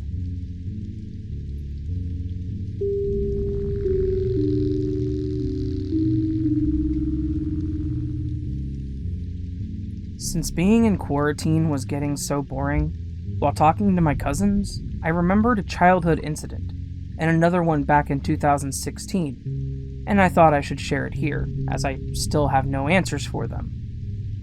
First off, this incident took place like 10 or 12 years ago. Large gatherings and joint families were often the occasion in our house, as it was a very common thing in India at the time. It's still quite common, but not as much as before. All the elders, parents, uncles, aunts, were in my grandparents' room spending their own quality time, while all of us cousins, 12 of us to be exact, were playing hide and seek, which included my parents' room, me and my brother's room, my uncle's room, 2 storage rooms, 3 bathrooms, and 1 not very much used living room which barely gets any light, even in the daytime. Poor window installments. Also, this living room had a lot of antiques and old stuff that belonged to my grandpa, and was quite a reason to usually keep us kids out of there. It was our last round, and it was my brother's turn to find us all as we waited for lunch to get ready. While he was searching on the living room and storage room on the side of the house, we cousins did what we always used to do in the last round: sneakily get into the lunchroom and keep the seeker, wondering where all of us have hidden. As we sneaked back into the room, my brother still kept searching. Eventually, he came into the living room, opened the door for it, and tried to spot someone as he felt someone rushing there. As usual, it was all dark and literally without turning on the lights, you can't spot anything. But my brother eventually caught attention of something in that dark room. He saw someone sitting beside the sofa as if trying to hide, with very shiny blue eyes. So shiny that it was the only thing visible in the room, along with the edge of the sofa. My brother couldn't figure out which one of the cousins it was, so he tried to approach the sofa as the switch for the light was there as well. That figure started approaching him as well, except it was creepy and my brother was a little scared of it. At that very moment, my mom called out for my brother, which caused him to look behind for a split second, and then he looked back toward the sofa, and the figure was gone. My mom immediately came through, took him out of that room, and said to him, "We always told you never to go in that room, but you didn't listen. You might end up hurting yourself." That was very shady of my mom to mention something like that. And while growing up, we have always thought there was something that our parents never told us about that room, and never let us be in there alone at any time of day. Anyhow, my brother didn't share this blue-eyed figure thing with anyone until the next morning, when an explanation was needed for what had happened. After everyone left late that night, we all happily went to our rooms and had a good night's sleep. When my brother woke up in the morning, he saw all of his t-shirts were covered with blood. But he actually didn't suffer from any sort of nausea, he wasn't sick, and he didn't throw up or anything else. There were no other traces of blood on his entire body, no sign of any cuts of any sort, not even on me. Everyone was surprised and shocked at the same time, and my brother just didn't know what to say. After he discussed the blue-eyed figure incident and asked whether it was some haunting going on, which my parents denied by saying what they've always said, there's no such thing, the weird fact was seeing my mom say her prayers at that time after the incident, even though she only says them before going to bed. My brother developed a strange fear of sofas from this, especially when they were in a dark room. It took him years to overcome this fear, as even the medical checkups denied him having any issues with his body, and this all remains unexplained to this date. The second one is more concerned with me. It was March 3rd, 2017 when this first happened. I was in 10th grade, and we have here something called board examinations, which are the final exams after 10th and 12th grade. My boards were about to start in a week. The pressure was on, but I was someone who actually never got stressed in exam situations, so I was pretty chill and studying like my daily routine. On the night of March 3rd, I had a nightmare that I don't remember anymore in detail, but it was very unsettling and it woke me up around 2 a.m. I was a little scared, but was craving some good sleep, so I closed my eyes and tried to go back to sleep, but I couldn't. I started feeling like I was being watched while my brother was beside me sound asleep. I started seeing figures around the room's window, but then I thought that I was just overdoing it. Then I had another nightmare, and then around 3, I heard my brother say to me, "Are you okay?" And I said I was fine because the nightmares weren't much of a concern. But what he actually meant was I was shivering. I didn't realize I was shivering. Even though the cold winter days were well behind us, I was actually sweating. But still, my legs kept shivering and I kept cranking my teeth. I tried to stop, but I couldn't. I started getting frustrated and scared. What was more unsettling was the fact that my brother got scared, which is not something that's very common. He immediately called for my parents. They started rubbing my hands and feet, got me a cup of coffee, and put me back to sleep. I woke up at 7 in the morning, which was pretty strange, as I never naturally woke up until I've had 7 hours of sleep. I felt very refreshed and much better than the previous night. My mom came in and asked me how I was feeling, to which I replied great. But that was not the case. I was burning, and when she checked my temperature, I had 103 fever, and I was surprised as I didn't feel any of the symptoms. They eventually did kick in, and I went to a doctor's clinic and got some medicine. Whenever there is a change of weather, I very easily fall sick, like my immune system is weak in processing the outside weather changes, which was the assumption for this incident, and I never told anyone of feeling like I was being watched and stuff, because any such claim would just get rejected by my parents. By the afternoon, I started feeling better, but still preferred a day's bed rest in order for me to be healthy and resume my studies. By the evening, my temperature was back down to 98 degrees, which was a significant improvement, but then around the 8 p.m. mark, while just laying in bed, this time alone, I started shivering again, and then I also heard a thud on my window, just to find nothing there. The shivering again starts to get on my nerves, and I call for my mom, who notices a drastic jump in my temperature again, back to 102. After 2 days of medication and 2 days of the same shivering causing a sudden effect on my health, we went to the doctor again, who gave us a stronger dosage this time, and also wrote down some tests to get done at the hospital. He also mentioned that it may very well be exam stress, but I knew that was not the case. The third day goes all fine with a 98.4, but again, around 8 p.m., the same shivering starts as a follow-up to a thud on the other window.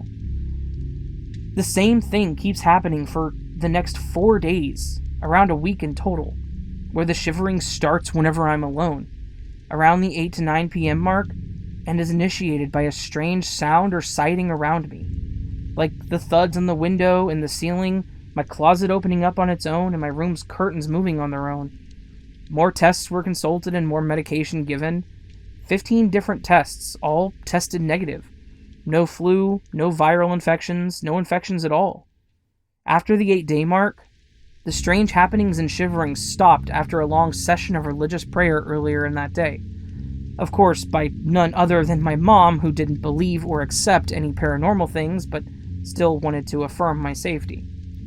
I did my first 2 exams in a feverish condition, but eventually, after 2 more weeks of medication, I was back to normal health, with the only difference being a weak body that starts aching any time, and I can't bear much pain. Anyways, to date, no one has been able to determine the cause of this condition. I never shared the sounds or sighting things with anyone except my brother, and that too, months after the incident. But this is still one of the most baffling and unexplainable things that has ever happened to me.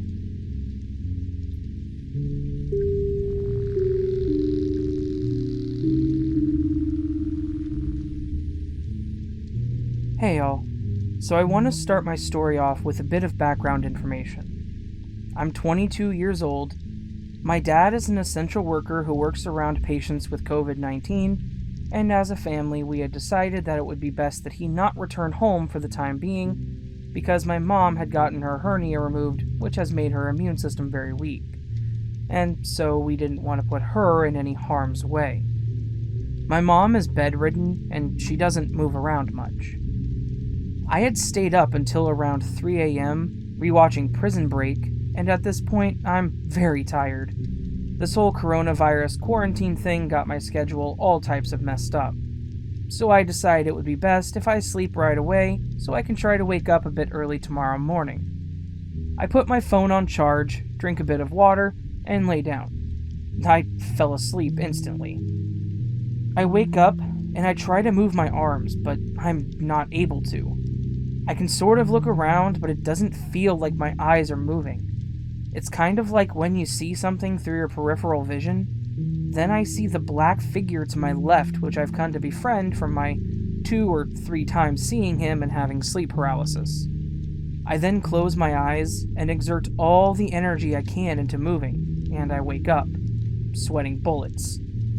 It was around 4:02 a.m., so I decided that I would just continue to watch a movie or something, so I didn't get much sleep that night.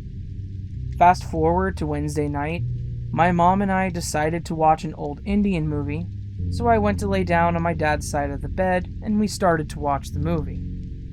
An hour in, I hear the beep of the safe in my room open. The beep is pretty loud, so anybody could easily hear it. Nobody beside my mom and me were home, and even if someone was able to break in, there was no way they would be able to make it up to my room. You would have to go through the living room, towards the hallway, and go up the stairs to get into my room, so I would easily have seen someone walk past my parents' room or hear them. I started to panic because my dad's Glock 19 was in there and had some ammo tucked away by the side.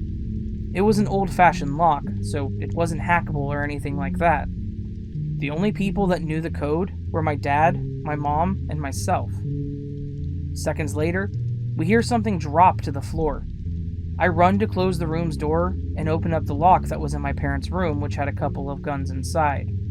I load up and get to the move, carefully making my way into my room, trying not to make noise. My finger was on the trigger the whole time. My heart was beating super fast, and time had felt like it had stopped. Normally, it would take less than a minute to get to my room, but it took me at least 3 minutes to get to my room that night. I looked through every room before I got to mine. As soon as I approached, I heard footsteps inside. I point the gun up and slowly move toward the door so I can see inside. I take a couple of peeks and I don't see anything. I rush inside and look around, but see nobody. I stand toward the corner so I would be able to see everywhere, so no one is able to run up on me. After a minute or so, I look around and see that my dad's gun was on the floor and the bullets were scattered all around. I had some money in the safe, but all of it was in there. My mom immediately calls the police. If someone was in my room, there was no way they could have gotten out without using the door. There were no vents in my room, no windows, nothing. Scared, I go to my mom's room, and she has this terrified look on her face. I ask her what's wrong, and she tells me the scariest thing I have ever heard in my life. She goes on to tell me that she saw me come into the room and stand towards the middle with an evil smile. She stared right up at me, and then she heard footsteps and hears me shouting that I was gonna be right there. She wiped her tears, and I entered the room and continued to ask her what's wrong. It's the next day, and my mom and I are still both scared witless.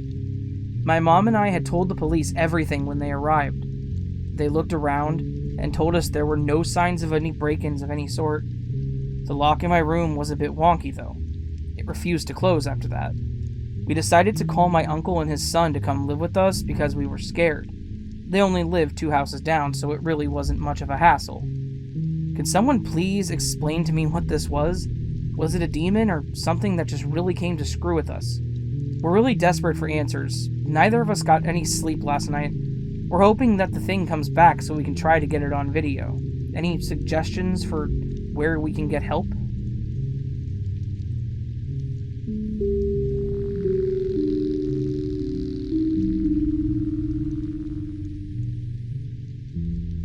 So when I was around maybe 10 or 11, I lived in a rather small trailer with my mom, stepdad, and my older brother.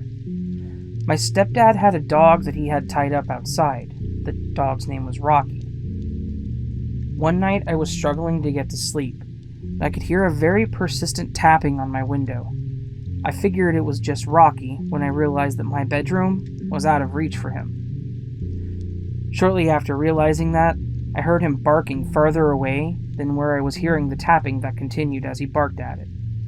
I slowly and quietly got up and retrieved my stepdad to go outside and look for whatever he was barking at with me. My stepdad was tending to the dog while I was looking around with the flashlight.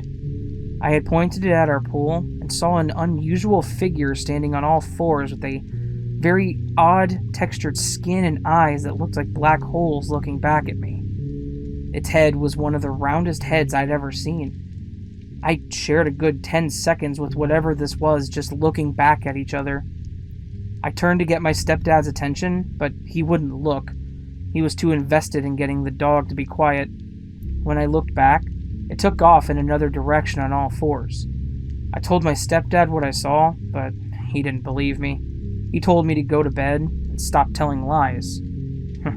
I didn't sleep for days.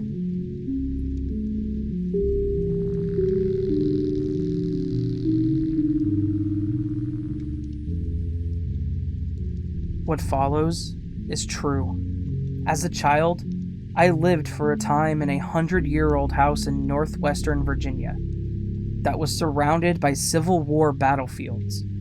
When the states went to war in 1861 and the blood flowed, my town was the spot where much of that blood ran. And you could feel the psychic residue of all the bloodshed wherever you went. Our town had been a stomping grounds for the famous Confederate general named Mosby. The Union commanders he'd faced had given him the nickname the Gray Ghost for his ability to strike at Union targets and then disappear, along with his men, back into the Virginia wilderness. A lot of men died around John Mosby, on both sides of the conflict, and the land was thick with their ghosts. You thought about them when you were digging in the yard and found a musket ball, the summer we dug up an old chunk of concrete we found beneath a hedgerow, and revealed a short tunnel full of ancient glass bottles, hazy with age. But it was worst in our basement. There was an unassuming wooden slat door in our kitchen that opened on 20 wooden stairs leading down into a stone-walled basement. And down in that basement, the dead almost sang. I was terrified of that basement. It felt older somehow than the rest of the house. Any request from my father to run down and grab something from that place felt like a death sentence. There was something down there, something hungry and fast. To stand in that basement was like standing next to a powerful exposed electrical current. The skin on my arms and legs practically danced with it. Once I'd gotten whatever it was I'd gone down there for, I would climb back up the steps backwards. Yeah, sure, it took longer that way, but it was the only way I could keep an eye on all the dark corners and piles of junk where I knew it, whatever it was hiding and waiting for that right moment to pounce. The year I turned 10, my grandparents sold their house in New Orleans and moved to Virginia to be closer to my siblings and myself. And with both of my parents working long hours, we quickly fell into a routine where Nanny and Poppy would cook dinner for us 3 or 4 times a week. Their house was a little over a mile away, on a dark country road, and every night we would pile into the family car and drive on over for a home-cooked meal. One particular fall night, as the summer was just getting around to releasing its grip on the weather, my dad was running unusually late. By the time he got home from work, it was already full dark, and we were rushing to get into Nani's house on time. As we hurried to our beat-up old minivan, my mom suddenly realized that she'd forgotten something. Dad paused with his keys already in the car door. He might have rolled his eyes, too, but my mom waved him on. We were late. "Go," she said. "I'll be right behind you." Mom had her own car, a sporty red 2-seater. We piled into the minivan with all the chaos that comes with 3 young kids and a hurried dad trying to get us all buckled in and out of the driveway fast. As we backed out into the street, I glanced back at the house and saw my mom keying her way back into the house, her red jacket like a splash of blood under the porch light. We pulled away just as I saw the light coming from inside the entryway. She was inside. I was sure of it. A few minutes later, we were knocking on my grandparents' door, giving Nani a quick hug, and dashing for the couch and reruns of Taxi. Mom would be along soon, and then we would eat. Except she wasn't, and we didn't. 5 minutes became 10, 10 became 15, and half an hour later, my dad was concerned and growing more and more agitated. He tried to play it cool so that he wouldn't worry us, but after a call to the house went unanswered, he decided that somebody needed to do something. He looked at me. "Come on, let's drive back home and see if we can find her." See if we can find her? Jesus. We drove the entire route so slowly that it was agonizing, but the roads were dark in that part of Virginia, and we had to carefully scan every inch of roadside for a disabled vehicle, or worse. Surely, if she wasn't at home, she must be at the side of the road with a flat tire or a busted radiator, but she wasn't. My dad must have wanted to race home at top speed, but to his credit, he kept the pace slow and steady. He didn't want to miss anything critical even more than he wanted to hurry. Eventually, after what seemed like hours searching the route, we made it home. And there it was, my mom's little 2-seater, still sitting in the driveway. It hadn't moved an inch. In fact, nothing at all had changed since we left, except for one thing. All the lights in the house were off. What the... My dad had been about to ask when he opened his driver's side door and was interrupted by the rhythmic pounding and muffled sound of my mother screaming. We looked at each other, then sprinted for the door, my dad reaching into his pocket for his keys. They caught on his pants as he pulled them free and he fumbled them. I saw them for one brief moment spinning over and over, glinting in the moonlight, and then they were gone, down in the tall grass somewhere. We both dropped to our knees, fumbling around in the yard as somewhere my mom continued to scream and scream and scream. "Got him," he shouted, and we were up again, my dad stabbing at the front door lock with the big brass key and missing at least twice in the darkness. And then we were in. Dad slapped the twin light switches just inside the door, and the lights on the porch and entryway popped on, flooding the space with a comforting light. "Where are you?" he asked the empty house. "The basement," we heard her shout, and I shivered uncontrollably as we stumbled over each other racing into the kitchen. She wasn't crying when we got the door open, but it was a very near thing. She pushed past us and ran out onto the porch, and there she stood for some time, hands on her knees, breathing hard like she might throw up. Suddenly, she started making sharp, snorting noises. "My God, the smell," she said, and I saw she pulled a handkerchief from her pocket and was aggressively blowing her nose into it. I can't get it out of my nose." "What smell?" Dad asked. "It smells like blood down there," she said through her handkerchief. There was fear and real disgust in her voice. When she could speak clearly again, she told us what happened. She'd gone back for a hat that had been hanging on a nail about halfway down the basement stairs. The minute her hand had closed in on it, the basement door had slammed shut. She tried the door only to find it locked, and then the lights had all gone out. She didn't know how long she'd been screaming. My dad must have seen the terror on my face because he tried hard to find a reasonable explanation. Must have been a draft," he said. But of course, that wasn't it at all, and all three of us knew it. Oh, I'm sure there are a million reasons why the lights might have gone out at that exact moment. A freak power outage maybe, or a couple blown fuses. Though if my dad ever checked for evidence of either, I'm not aware of it. I think he didn't check because it didn't matter. I've thought a lot about what my dad must have been thinking as we drove the route home without seeing her car. She said she was running in to grab something. She should have been right behind us. I wonder how scared he must have been. I've wondered if the relief he felt when he heard her voice, even though she was screaming, was the reason he never thought much about what really happened that night. Because there was nothing at all that could explain away the fact that the basement door had been locked, the lock on the basement door was outside of the door, the kitchen side, and the lock was a heavy bar lock that could only be engaged by a human hand first lifting it up and then sliding it into the hole drilled in the jamb, and then rotating the bolt back down. I don't care how many times you tested that lock by slamming the door, it would never lock on its own. Not ever. It was simply impossible. Wait, did I actually say only a human hand could have locked that door? Well, my mother and my father and I all know different, even if we've never said so out loud. We slept at Nani and Poppy's house that night. I don't know what happened to my mom while she was on those stairs in the dark, and she never spoke of it. But she never went down into that basement again. Not ever. And whatever ghosts were or are down in that basement never bothered us again. Except in my dreams, and in the occasional acrid copper smell of blood on those basement steps.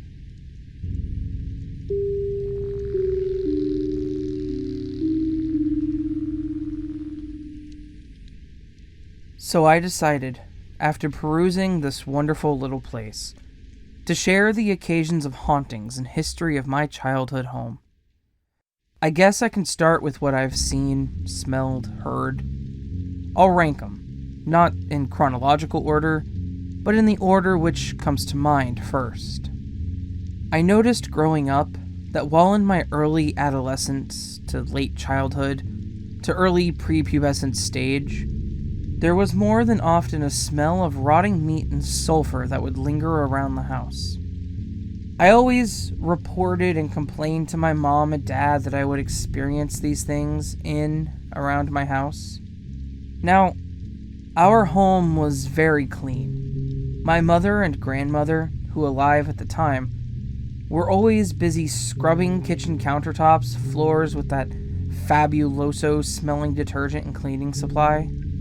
You know, the one aisle in stores you walk by and your knees get weak because it smells so good. Well, anyway, our home was very clean. Waxed floors, clean windows, always open in the springtime, and Grandma liked her sheets hung in the April wind.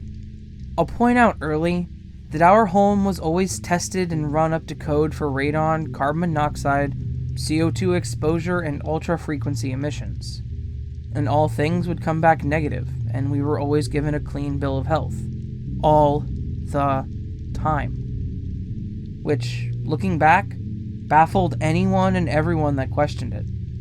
I never saw these, but literally all of my siblings, my relatives, and my friends of my siblings, who would spend the night, will gladly swear before judge and jury that they witnessed things. No soul mentioned here was mentally ill, abusing substances, or lying for notoriety. Shadow figures. A lot of shadow apparitions.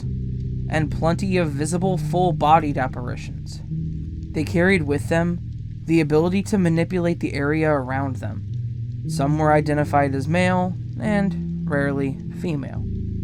Once my sister, older sister, was asleep in an old room before I took over, and before she left for college. She tells this to this day. She wakes up, dead of night, pitch black, save for the sliver of light creeping in from the lamppost outside. There is a figure, nondescript, bordering on the edge of the light and leaning back into the darkness. She said, its arm was reaching out, hand open and grabbing for me. Spooky? Well, there's more. Another occasion, she gets up and hears footsteps walking down the hall towards the kitchen. She hears the cabinet doors open and close, where we keep the glasses and chinaware. She thinks nothing of it and decides to go get a drink. Upon entering the kitchen, she sees all of the cabinet doors wide open, and there isn't a single member of the family awake. I have heard footsteps and saw a door handle move. Some years back, I came home from school and I wanted to make a peanut butter and jelly. So standing at the counter, when from behind me I hear heavy, heavy footsteps slamming up the stairs. So my first thought was, so we're doing this now. And then I saw the door handle jiggle, like a hand was grasping around it and twisting it. It never opened. I promptly made myself forget about it because despite being the size of a grizzly bear with the attitude of a teddy bear, I get scared of things very easily. Seriously, I've jumped at my own shadow before, several times. But back to the story. My younger sister comes home from college. It wasn't that far away. She drove to and from, and follows in my footsteps and makes a sandwich. She hears it and sees it. The heavy footsteps, the door handle. She freaks out because she's seen more stuff than I have and is more adept at the hauntings than I was. Backstory: I'm a devout Catholic, have been all my life and will die one. My room at the time, and now, looks like a chapel, which there is a reason for. My family has a theory that I wasn't screwed with as much because I was the only one in the house with more than one crucifix in the room. So my brother comes home from work. We promptly tell him. Being former military and security forces, he gets his 45 and does a sweep of the property. No sign of forced entry.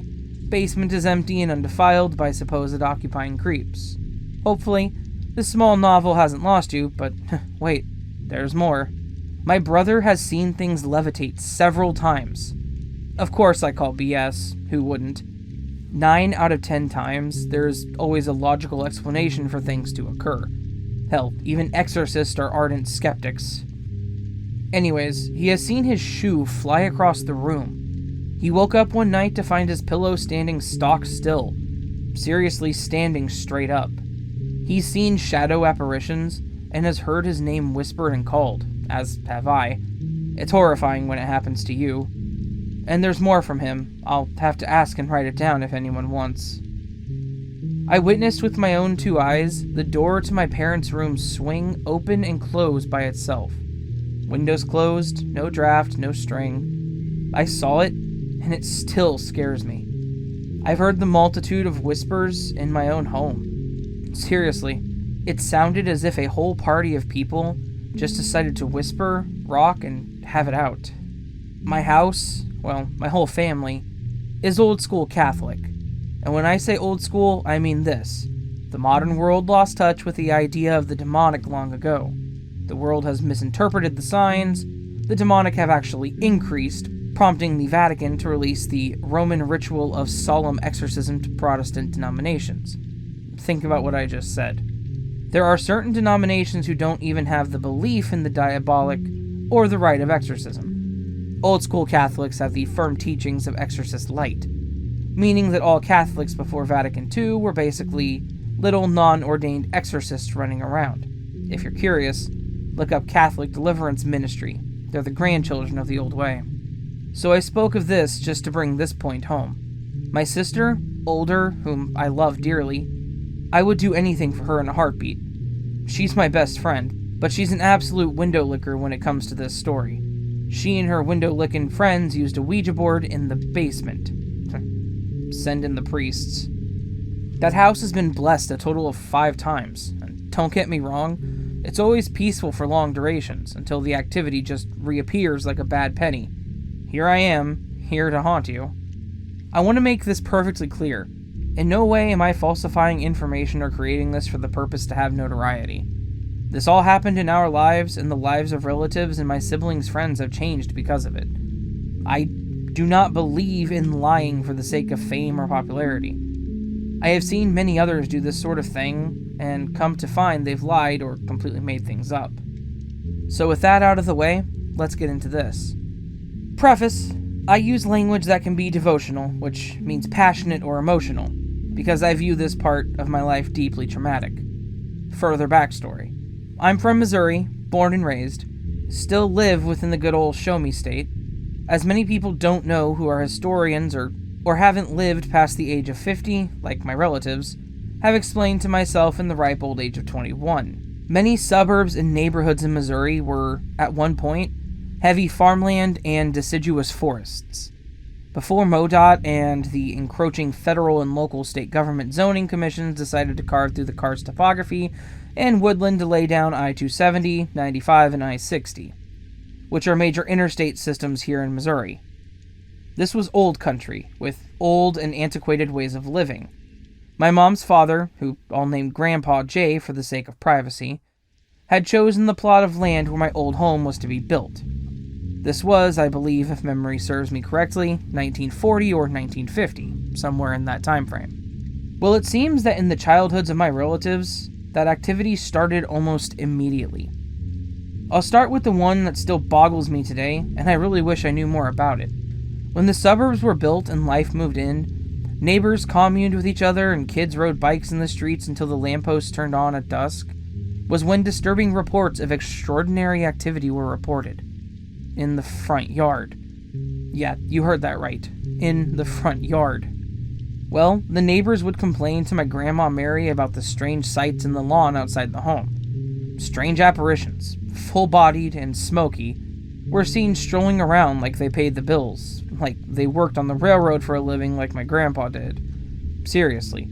Neighbors would report actual balls of light, spherical in shape, flying around the property. Bright and incandescent in nature. Imagine a light bulb floating around. There you go.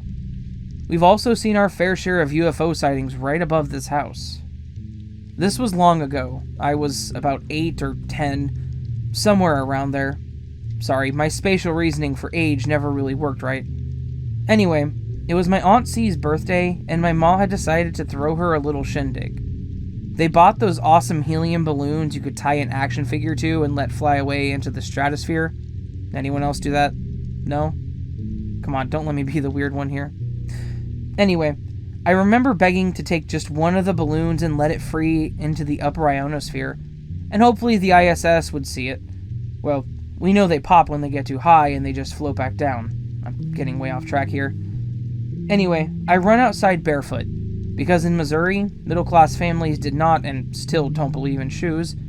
Seriously, if I hear the tornado sirens go off, I'll be outside with a six-pack barefoot staring up at the sky.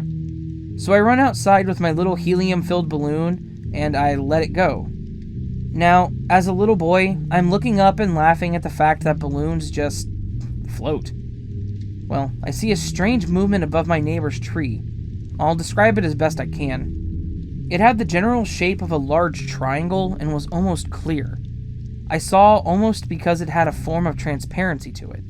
But the three sides that connected to vertices, or lights, were gray in color.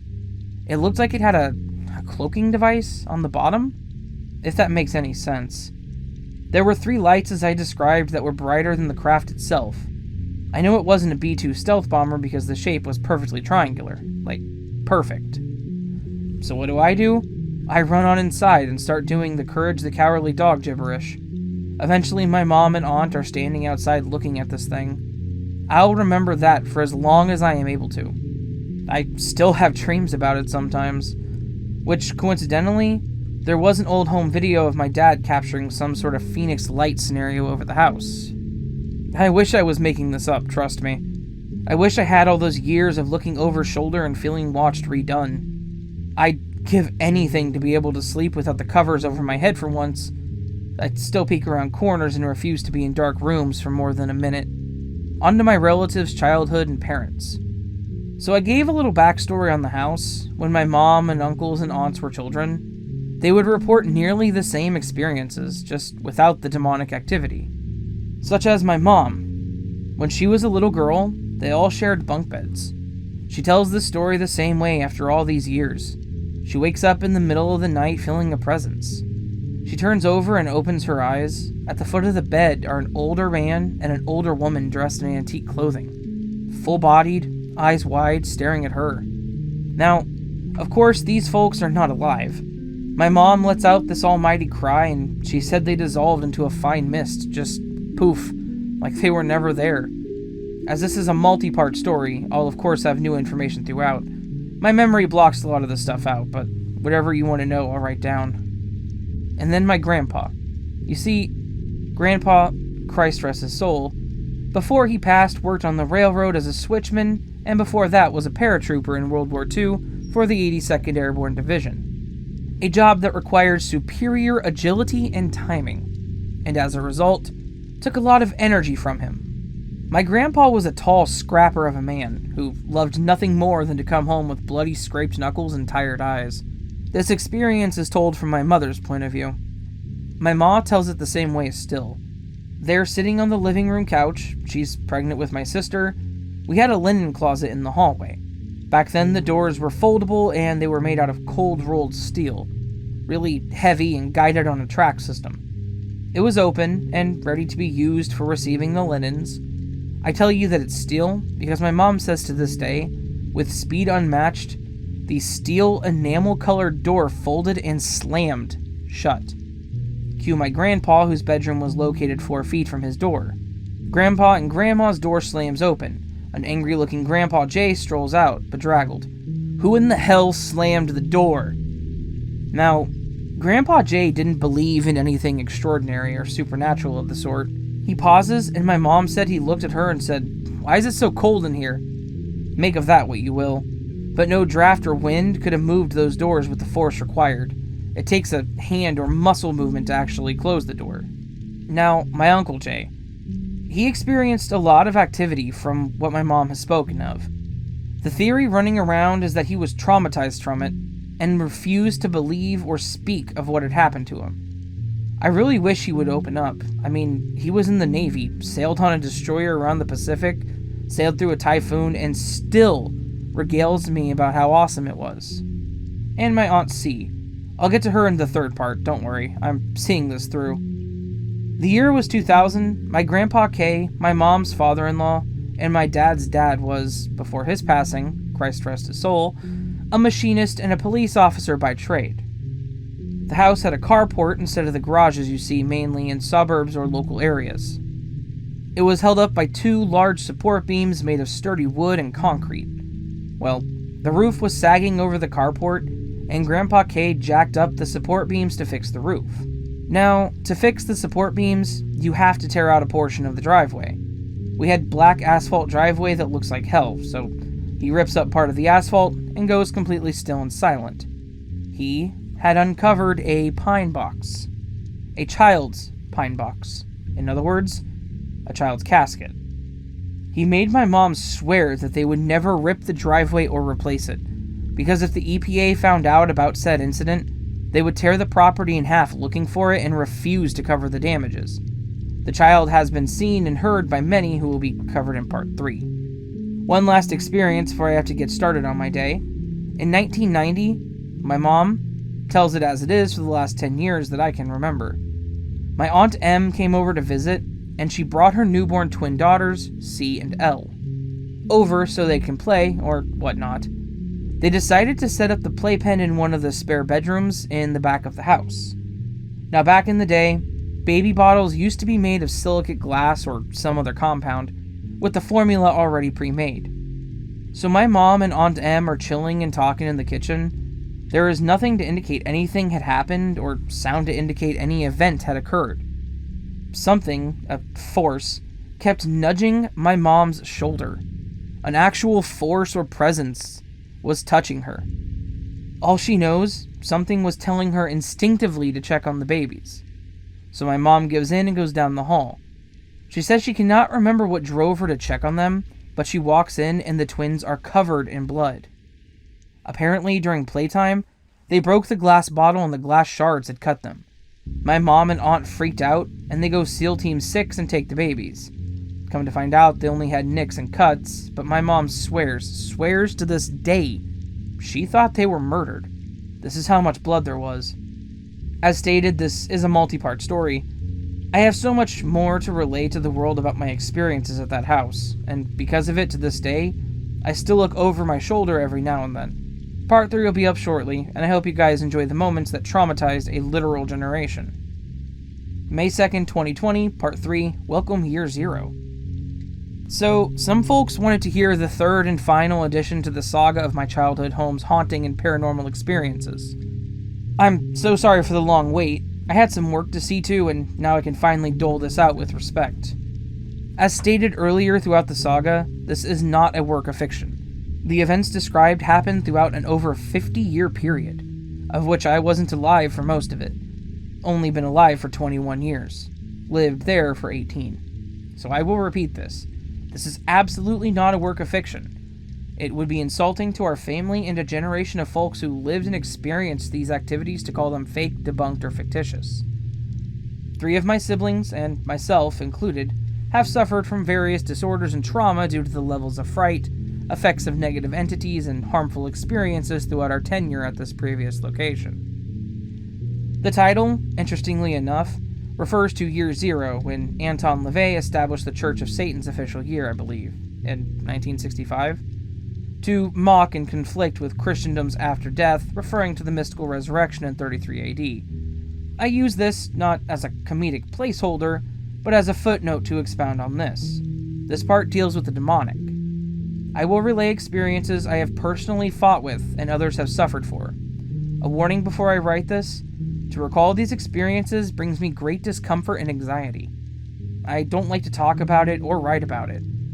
I, for the sake of my comfort and your well-being, will include Pope Leo XIII's prayer to St. Michael instituted in 1886. In nomine Patris, et Filii, et Spiritus Sancti, Amen. Saint Michael the Archangel, defend us in battle, be our protection against the wickedness and snares of the devil. May God rebuke him, we humbly pray. And do thou, O Prince of the heavenly host, by the power of God, thrust into hell Satan and all evil spirits who wander through the world, for the ruin of souls. Amen. When I was a child, I relayed this in an earlier edit, there was always the smell of rotten meat and sulfur, or human excrement, present throughout my childhood home. It was pungent, prevalent, and always constant.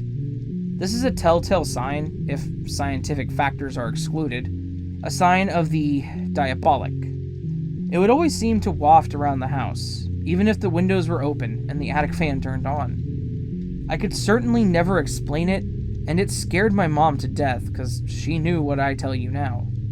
Since I am a devout Catholic, or as I jokingly call myself, a Gothic Catholic, for my extensive love of medieval or traditional Christendom, we had statues of 2 saints, Blessed Saint Joseph, Terror of Demons, and the Blessed Mother. We also had 2 images of the Sacred Heart of Christ with the Immaculate Heart of Mary enthroned into our home. We had a statue of Saint Joseph that was repeatedly thrown across the living room by an unseen force. This happened multiple times. Never once was the statue of Mary ever touched. I was attacked by a demonic entity in middle school. Bear with me, I struggle writing this. It was the week before Holy Week, 2 weeks before Palm Sunday on a Friday in 2011 or 2012. It started innocently enough when I met a girl who was severely into the occult. It was rumored throughout our grade that she was an aspiring Satanist or practicing witch. She would routinely cut herself and offer the blood to the dark powers. I met this girl once. One time. I remember her giving me this look. It was scathing. I'll remember it for a long time to come. It was as if she had packed as much animosity and disgust into one glare as possible. I don't remember her name, but I will remember what I went through after meeting her. Gothic Catholicism lesson number 1, and I don't mean to offend, please forgive me if I do. This is just what I've learned over the years. There are 2 types of Satanists, non-theistic and theistic. Non-theistic belief that Satan is man's ego, a representation of primal nature. the urge to be free and free within. Theistics, the worship and belief in the entity and biblical fallen angel, the fallen one, that old serpent, the ancient dragon who is chained in the abyss. Be sober and watch, because your adversary the devil, as a roaring lion, goeth about seeking whom he may devour. Whom resist ye, strong in faith, knowing that the same affliction befalls your brethren. But the God of all grace, who hath called us into his eternal glory as Christ Jesus, after you have suffered a little, will himself perfect you, and confirm you and establish you. It is knowledge that one can cast malediction through an evil eye or a sharp glance, filled with negative connotations, of which I believe I was the victim. I'm not going into detail. Get that through now. I'm not doing it. I'll write down what I can. I was afflicted with blasphemous thoughts. Revolting and putrid imagery constantly filled my head. I found it difficult to pray. I had severe night terrors too wretched to type down on this form. I sought relief, desperately. I saw shadows, heard voices, and just was oppressed. It happened on Friday at 3 a.m., the witching hour. I was awoken by an oppressive darkness. Even though my TV was on, Nick at Night was on, with George Lopez, I heard the locutions of foulness in my head against God, Mary, Jesus, and the Holy Ghost. I was never so frightened as when this happened. I grabbed a rosary, and I made a great sign of the cross, and I fought. I invoked the Trinity, St. Michael, St. Joseph, and the Blessed Mother. I wrestled with an invisible presence for hours into the early morning. I became angry with whatever had the right to invade my home, to say horrible things about the God I love, to speak awful things in my mind. I have no history of mental disorder. I am mentally healthy, and I have never experienced anything else after this. The activity stopped after my little exorcism in the wee hours of the night. The voices ceased, and then when my mother awoke and saw me, as the good Lord is my witness, she told me that the sides of my hair had gone stark white. My face was gaunt, and I had absolutely no color to my skin. I promptly passed out on the couch and woke sometimes in the late evening. Fast forward to Palm Sunday. I go with my Uncle Jay to see his best friend in the whole wide world, Father Jay, an Irish priest of the Jesuit order. I remember walking into the confessional and sitting across from him, to which he was surprised. I was always shy around others, and the brazen act of reaching out must have shocked him. I told him everything. I didn't leave anything out.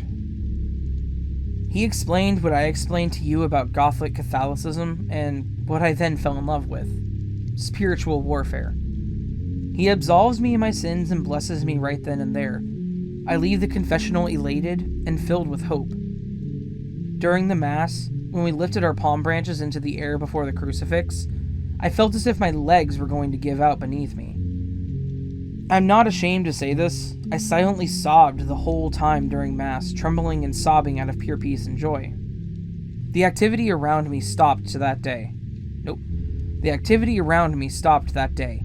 Not a single whisper or voice or smell was ever experienced again. I was given a blessed necklace of St. Michael, which I've never taken off in over a decade. Skip forward to late high school. I was moving out of my room, and we had these old wooden doors with that thick varnish about them. Well, I'm walking past it, and my eye catches something. On the door, imprinted into the varnish, was a face. I'm not talking pareidolia or seeing Jesus in a taco. I'm talking a real face. Eyebrows, eyelids, eyes, nose, lips, teeth, and the shape of a head. It was not in any way a human face, and it was expressing the visible sign of screaming. Eyes wide, mouth open in a silent scream. I wish I was making this up. I promise this is real. I swear to it till my dying day. Its expression was that of fear, like it saw something that made it howl in terror. Something powerful made it imprint itself on the wood. I always kept a crucifix above my door, oddly enough. I remember looking up at that crucifix and smiling. When we replaced the doors in the house with 6 paneled white ones, I made sure I cut that old door in half and broke it over my knee. I've been at peace ever since. If anything else, this is my testimony that evil exists in ways that man has no idea about. My oldest sister used a Ouija board in the basement. The window licker, not the other one with the brain. Her and her window-licking friends decided to use that piece of wicked wood and literally let all hell break loose. This was years ago when I was little. This is what started the darkness. So they get together and do this activity, which I asked about not too recently. She reported feeling weird about it, but no noticeable events occurred during the session, like it's therapy or something. Time goes by and activity starts to pick up. Well, my older sister and her mushhead friend decide to do an EVP session / ghost hunt in the dead hours of the night while our parents went someplace else. And they caught the following: the voice of a little girl saying, "He's here," and running away from the microphone, followed by a deep, guttural growl before the tape shuts off completely. My father is a retired police officer. He worked a tremendous amount of nights. There was an event when he came home, started stripping off his vest and gun belt. He walks into the bedroom where my mom was sleeping, and to his utter shock, he sees the black shadow form of a male figure leering over my mother. Out of instinct, he racks the slide and chambers around, which in turn causes the figure to look up and promptly dissolve into a fine shadow, and then literally disappear. I called BS to his face one day, and was promptly told he wasn't joking, and was corroborated by my mother. My Aunt C was involved in the occult. She had witch friends and psychic friends come over and cleanse the house all the time. It never worked, it just made it worse. Well, one time, one of them backed up what we learned about the land on which it was built. We learned that the land previously belonged to a couple who had lost children, from what I'm told. An older man and woman farmed the land until the subdivision took it up after they passed, to which they buried their child in a pine box, which I described up in part 2. The psychic friend of my aunt comes in and immediately hits the nail on the head. Here's the thing, she was never told of the home. She was never told of the history or activity that happened. She didn't even know about my family until Aunt C told her afterwards. I moved out after high school, and I've never looked back. We sold the house to another family on the first day of showing it. They say the supernatural can lure others into locations, and I believe it. I just hope the folks who live there aren't as harassed as we were. This is all I can remember. I hope you all enjoyed our experiences. Thanks for reading.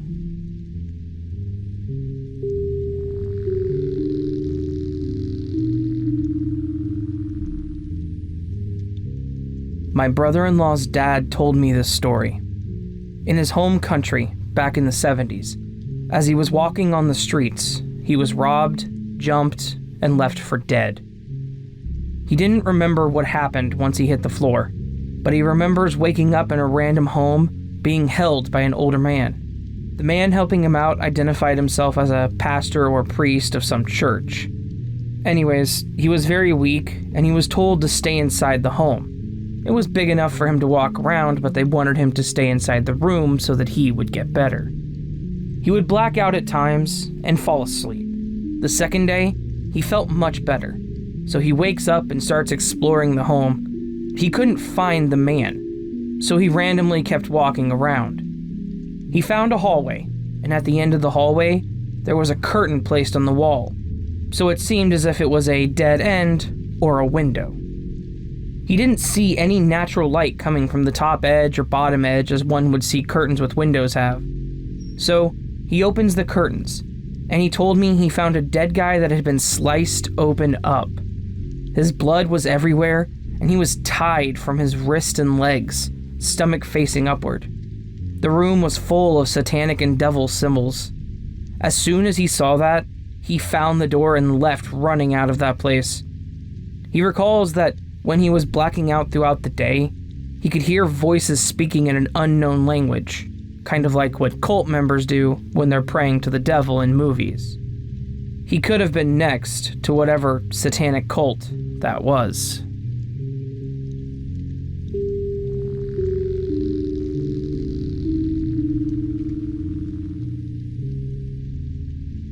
Hi guys, super excited to have found a page to share some interesting experiences that I've had.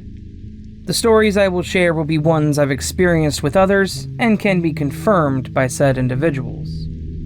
First off, I feel as though I have to give you readers some background information about myself. I was raised by my mother, who is 50% Cherokee and 50% French. Us kids have never met our biological grandfather, and believes in paranormal things, but tries to pretend it isn't there. And by my father, who is Scottish English, German, and Jewish by blood. He, on the other hand, is 100% atheist and is rather skeptical about things he cannot explain. He endeavors to be a logical and scientific person in all things. Well, due to major differences in personalities, beliefs, and values, they divorced when I was 8. She soon married my stepfather, who is a devout Southern Baptist from Mississippi, and basically gave up her identity as a native and became a God-fearing woman. Despite issues with my mother, my dad continued to let us visit with her mom and stepdad, because he felt they were good people. They taught us things about native culture, spirituality, legends, and the people. My grandmother and I spent a lot of time together, so I was given an opportunity to learn Cherokee medicine. My grandma comes from a long line of medicine men and women, and is one herself. Now, so many years later at the ripe old age of 23, I am also one. So now that you have some insight, I'll continue. Now, this isn't a ghost story, but I do believe it qualifies as paranormal, as it is outside usual daily happenings. About 2 years ago, my father, brother, and I moved into a new home, a little more in the country than the previous homes had been. Something we all thoroughly enjoyed because we grew up immersed in nature and a love for the land. Shortly after moving there, about 3 months in, I decided it was time to expand my family by getting myself a puppy. This would be the first dog that would actually be in my care. I've always had a very strong connection to dogs as my guiding spirit is a wolf. I learned this after a vision quest many years ago, but that's a story for another time. After a while of searching, I came across a beautiful 5-month-old male German Shepherd Pit Bull mix. I went to meet him and instantly fell in love. He was the greatest, very sweet, kind to the cats, and protective of me. He became my best friend, everything you could want in a dog. Now, anyone who has owned a puppy or young dog will know that potty training is a task. Even after being with us for 2 months, he was still waking me up every 2 to 4 hours to go outside. Hard on the circadian rhythm, but it had to be done. On this occasion, in particular, we got a late-night visitor that we weren't expecting. Like I said, my dog woke me up in the night. This time it was around 2:45 a.m., and I wasn't ready, but I dragged myself out of bed and clicked on the leash. Opening the back door greeted me with a cool breeze. I rolled my eyes and went out in the yard with my pooch. He did the usual dog thing, sniffed around and jumped in the freshly cut grass, completely forgetting what we'd come outside to do in the first place. I whistled at him, recaptured his attention, and he got back to business. As he squatted, I turned my head to the sky, offering him some privacy. The moon was exceptionally large that night, almost full but not quite. During this observation, I began to realize there was no typical nighttime noises around me. As if it wasn't unusual enough, I had a shiver go down my spine, and my arm hair began to stand on end. That's when I heard my dog let out a low growl as he pinned himself against my leg. When I looked down at him, his tail was tucked and his heckles were raised. When I tried to move, he pressed himself against me more. Another shiver came over me, and now I took the opportunity to follow where his eyes were looking. When I did, I was looking at what appeared to be a coyote. Not totally uncommon in the area. We'd heard them on many nights living here. But this was different. It looked different and felt different. The most frightening thing, however, was that it was looking right back at me. I didn't move, didn't take my eyes off of it, and that's how I was able to see its features so clearly in the moonlight. Its fur looked thin, even bald in some spots. Its eyes were more yellow, not reflective yellow like you'd see on a dog in the dark, but yellow like the sun. Very powerful and almost blinding. Then, looking more closely, I noticed its back legs were longer than a normal coyote, Longer than any canine creature should be, actually. Starting at the hips and going down, they seemed to look almost bipedal in design. That's when it dawned on me just what I was seeing. I picked up my 60-pound dog, never taking my eyes off the creature. As I did, I said a Cherokee prayer in my head that I'd learned from my grandma. As if it was physically upset, it backed up slightly, and then I heard a voice that perfectly mimicked my grandma's say, "Why would you do that, Mickers?" No one aside from my grandparents ever called me that. It was their special name for me. With that, I darted for the door, dog still in my arms, entered, put him down, and locked it behind me. The noise must have woken my brother because he came to the kitchen all bothered. He asked me what was going on and why the dog was all riled up. I held my finger to my mouth and shut off the light. We then made our way into the living room and shut that light off as well. And like something out of a horror movie, the outline of a tall humanoid thing shone through the stained glass of the small window on the door, thanks to the bright moonlight. We both froze, and he made a grab for the knob when it started to turn, capturing it just in time to lock it. That's when it spoke to him, but this time in my grandpa's voice. "Bubba, why don't you let Grandpa in?"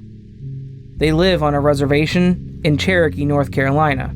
His face turned ghost white and he turned to me. That's when I mouthed the word and he paled even more.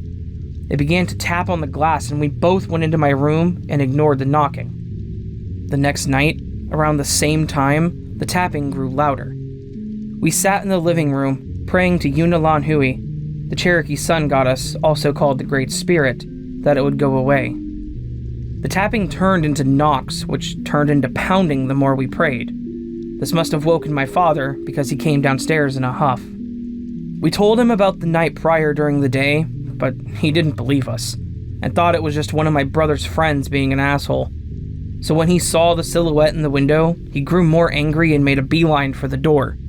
We yelled at him not to open it, but he did. However, instead of harming him, it seemed to be afraid, because it got down on 4 legs again and disappeared down the road. My dad's face paled as he stumbled back a few steps. He locked the door behind him, and we all went to bed. The next day, we talked about the situation. I explained to him the natives call this creature a Skinwalker. They aren't very common in Cherokee legend, they're more of a Western native legend, but my grandparents still taught us about them. Dad, being a skeptic, just sums it up to a weird thing he couldn't explain. Later that day, I went to our local craft store and bought juniper ash, as my grandmother instructed, and sprinkled it around our house. It never returned, but my dog was never the same after that night. It's as though the entire experience changed him. He went from a loving animal to mean and unpredictable.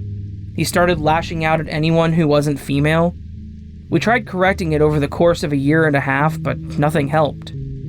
He finally harmed my brother, causing him to bleed, and I was forced to find him a new home. Luckily, he's with a couple who are both female and seems much happier, but even to this day, I guarantee he won't go out at night.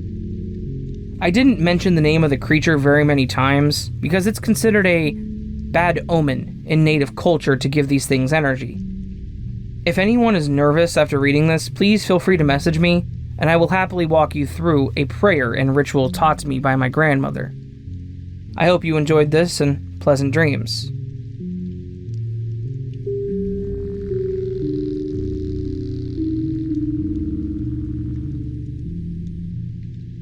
So last night, I awoke at around 3 a.m. after going to bed at 12. I went to get some water and sat back down on my bed, staring out my window. I live in a heavily wooded area in New York, so not the city, so hopefully that helps set the scene a little. So I was looking out my window, and there are many trees visible outside my window. As my house is on a cliffside, I'm kind of at the middle of a 30-foot tall tree section. The window I was looking out overlooked the cliff, and the trees are right in front of me. The moon illuminated something on one of the trees. It was a humanoid-like figure, and its features were barely visible through the darkness. I looked at it in fear, as it was about 7 feet tall, but appeared to be crouched down on a sturdy branch. After about 10 seconds, it turned its head and looked at me. Its eyes were red and it stared at me for another 10 seconds and then looked like it fell off the branch. I rushed to the window to see what had happened to the thing, but it took off into the bushes and greenery of the forest floor. It moved fast. I saw the bushes moving as it got further away in the moonlight. I'd like to know if anyone knows what this creature was. I believe in the paranormal, but I haven't yet had an encounter with anything besides this. I did some shallow research, and I believe what I saw was possibly a Wendigo. Although, I'm still not sure at all. If you think you know anything, please reach out to me.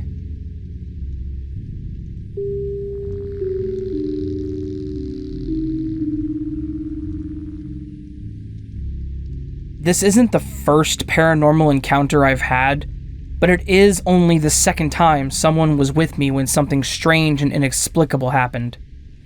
We moved into the new house we're currently living in October of last year. I should mention, the house we came from also had its share of really creepy happenings, and there is one event that I feel is connected to what happened in the new house. I was home alone with my dog, reading on my bed. My parents at the time were remodeling their bathroom and had met with the man who would be doing the job at the home improvement store down the block to look at tiles. Now, this whole encounter is quick and over in a matter of seconds if I'm going to be honest with you. But even now, years later, I struggle to get it out with shaky hands on my keyboard. Before I get on with it, I just want to say I was in near silence, meaning no music was playing, no TV, my laptop was off and charging, I was not on my phone, no headphones in. Basically, I wasn't doing anything that would cause noise. And seeing as I was home alone, the only source of human voice would have been me. The only sound that could be heard was the sound of the air conditioner. So I was on my bed reading, my dog was downstairs presumably napping since he was like 12 years old at the time. He's still kicking, he's 17, and has a heart condition that causes him to get tired easily. All of a sudden, I hear my mom's voice greeting the dog like she always does when she comes home. And I mean, exactly the way that she does. Switching between English and Spanish, the same tone, everything. I stood up and stretched, but realized I hadn't heard the door open. So I approached the stairs and very confusedly called out to my mom. Mom? Silence. And then, my dog starts screaming. I mean screaming, as if he was being tortured, crying and whining, and I start calling out to him, scared out of my mind. I took the first step of the stairs down and immediately froze. Something felt so very wrong. I was flushed with this fear. I knew without a doubt that whatever greeted my dog was not my mom. Whatever it was, it literally froze me with fear. My dog came running up, zoomed right past me and into my room, headed into my bathroom, and then hid behind the toilet. Mind you, through tears and shaky hands, I did call my mom. I practically blew up her phone, but all I got was voicemail. That was the first time something like that had happened to me, and I knew I couldn't just explain it off and shelve it in the back of my mind. Later, when my mom got home, I told both my parents what happened. They brushed it off and thought I was just imagining things. The second time is actually what I'm writing this post on.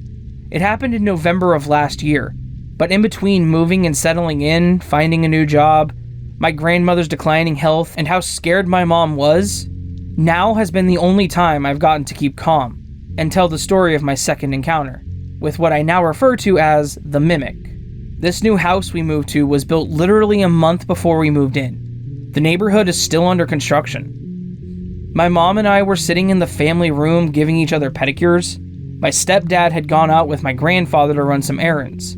We were watching something on Netflix when we both heard my stepdad come into the front door. My mom called out to him, "Blank, are you okay?" To which we both heard him respond, "Yeah, honey, I'm good." We heard him open the garage door and go in. Obviously, we thought nothing of it. 20 minutes pass, and we both nearly jump out of our skins when my grandfather opens the backyard door in the family room, peeks his head in, and asks us to open the garage when we had the chance so they could unload the groceries. My mom and I looked at each other, again, confused as it seemed to be an ongoing theme, and she tells him, Isn't it open? He just came in. We both look at each other, and she starts calling out to him, but my grandfather cuts her off and tells her that's impossible because my stepdad was out back. We go out looking, and they're getting out of his car. To not confuse anyone, we have a huge, and I mean huge, backyard, and my parents are in the midst of fixing up the backyard of this new house, so my grandfather had gone with him to the home improvement store to pick up some supplies and cement blocks to stand the barbecue on. That's why they had brought the car to the back. Was my stepdad. I look at my mom to see that she has the same petrified look on her face. My stepdad is still getting out of the car, not looking at us, and goes, "Sorry guys, I left the house key by accident. Can you open the garage door so we can unload the groceries?" Second fridge is in the garage, 6 people in one home. My mom takes off inside with me trailing behind her, and lo and behold, the lock on the front door was still on, and the garage door was still locked as well.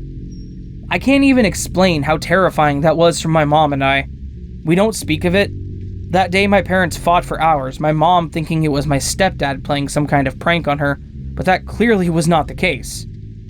Later that night, when my mom was alone, I approached her and asked what she thought about what happened. My mom looked at me very sharply, looked me dead in the eyes, and said, "Don't ever talk about this again. Don't." I didn't think to connect the two experiences till now. Since then, I have not encountered the mimic.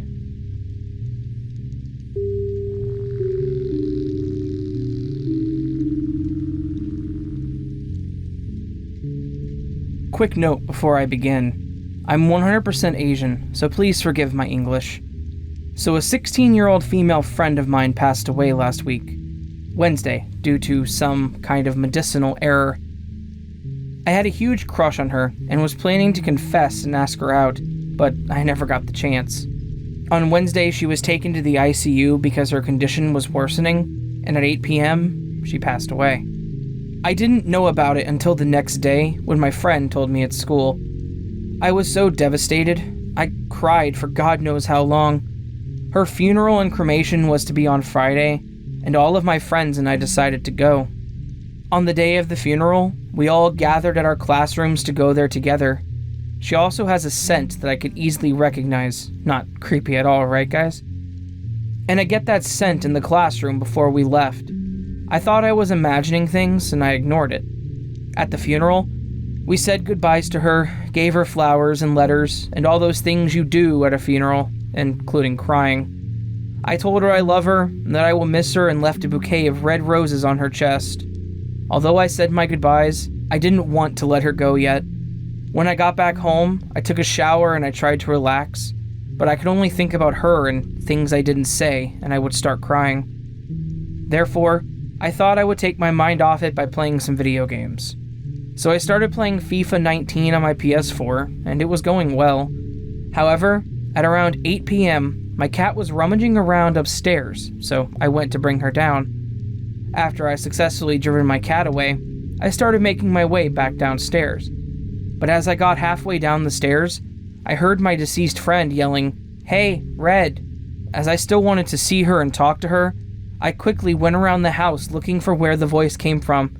When I went outside, I could hear the neighbors' kids playing loudly, but the voice I heard was quite different from theirs. My cats were staring at the garage, but I couldn't see anything. I gave up and thought to myself, maybe I'm hallucinating, and I went back to playing FIFA. 30 minutes later, I heard another "hey" right beside me. I looked around and I saw nothing. I then started crying again as I told myself that I would never see her again. Fast forward to this week, Monday, my friends and I gathered again to just chill. I then brought up what happened on Friday. Turns out my friends also had something to share. My mate said he heard knocks on his window, but was too afraid to open them. My other friend said that some kind of motor or something made sounds while she and her mother were talking about the friend who had died. As soon as we finished our story, I caught the scent of her again. I searched for her, yet nothing. On Tuesday, we did some kind of sermon or ritual that would release her spirit. In the middle of it, I got one last scent of her, as if she was sitting right beside me. After that, it was gone. I no longer get those scents or any visits all to this day. So yeah, that's my story of how I got visited by my crush. I'm sorry if this was too long, I just had so much to say. Thank you guys for reading this far, and if you have any explanation about those hays or questions, feel free to comment. Thank you again.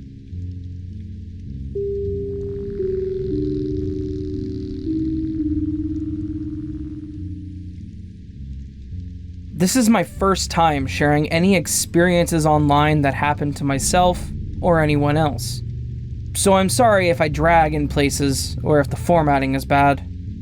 I will change names of any people involved, but the places and road names will be factual. I've never shared this with anyone other than my girlfriend before now, because although I have belief in paranormal events to a certain extent, aliens, ghosts, certain legendary creatures, etc., I'm not the type that just believes every story to be true or wants people to think I've lost my mind. It was early summer 2010. I only remember because my 21st birthday had just passed and I was finally legal to hit the bars. It was a Friday night and I was up having a drink at a bar that my cousin David was the bartender at. It was a small town bar that outside of an event like a band or other entertainment was there, it usually stayed pretty quiet. It was very early in the evening, and I had just gotten out of work for the night, working at a McDonald's in another small town, less than 10 miles from the small town I lived in. I was only on my second drink of the evening when my phone rang. On the other line was a friend of mine from childhood, James. He was calling, asking if I wanted to come over to his brother's house and join them for a night of poker, beer, and weed. It sounded like a good time in my book, since I was literally only one sip into my second gin and tonic. I agreed to make the drive into Toledo. Most people know where Toledo is, but for those who don't, it's a city in northwest region of Ohio, about an hour or so south of Detroit. It was about a 20-minute drive from my small town, and I figured it would be a good time. I stopped at home to grab some cash.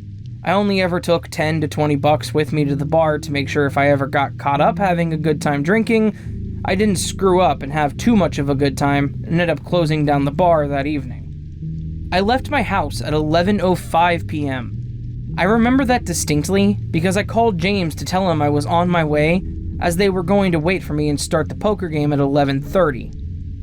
We always played a tournament style of poker game where we all put our money in at once, got equal amount of chips, and played until there was only one person left with any chips left, who then got to keep all of the money.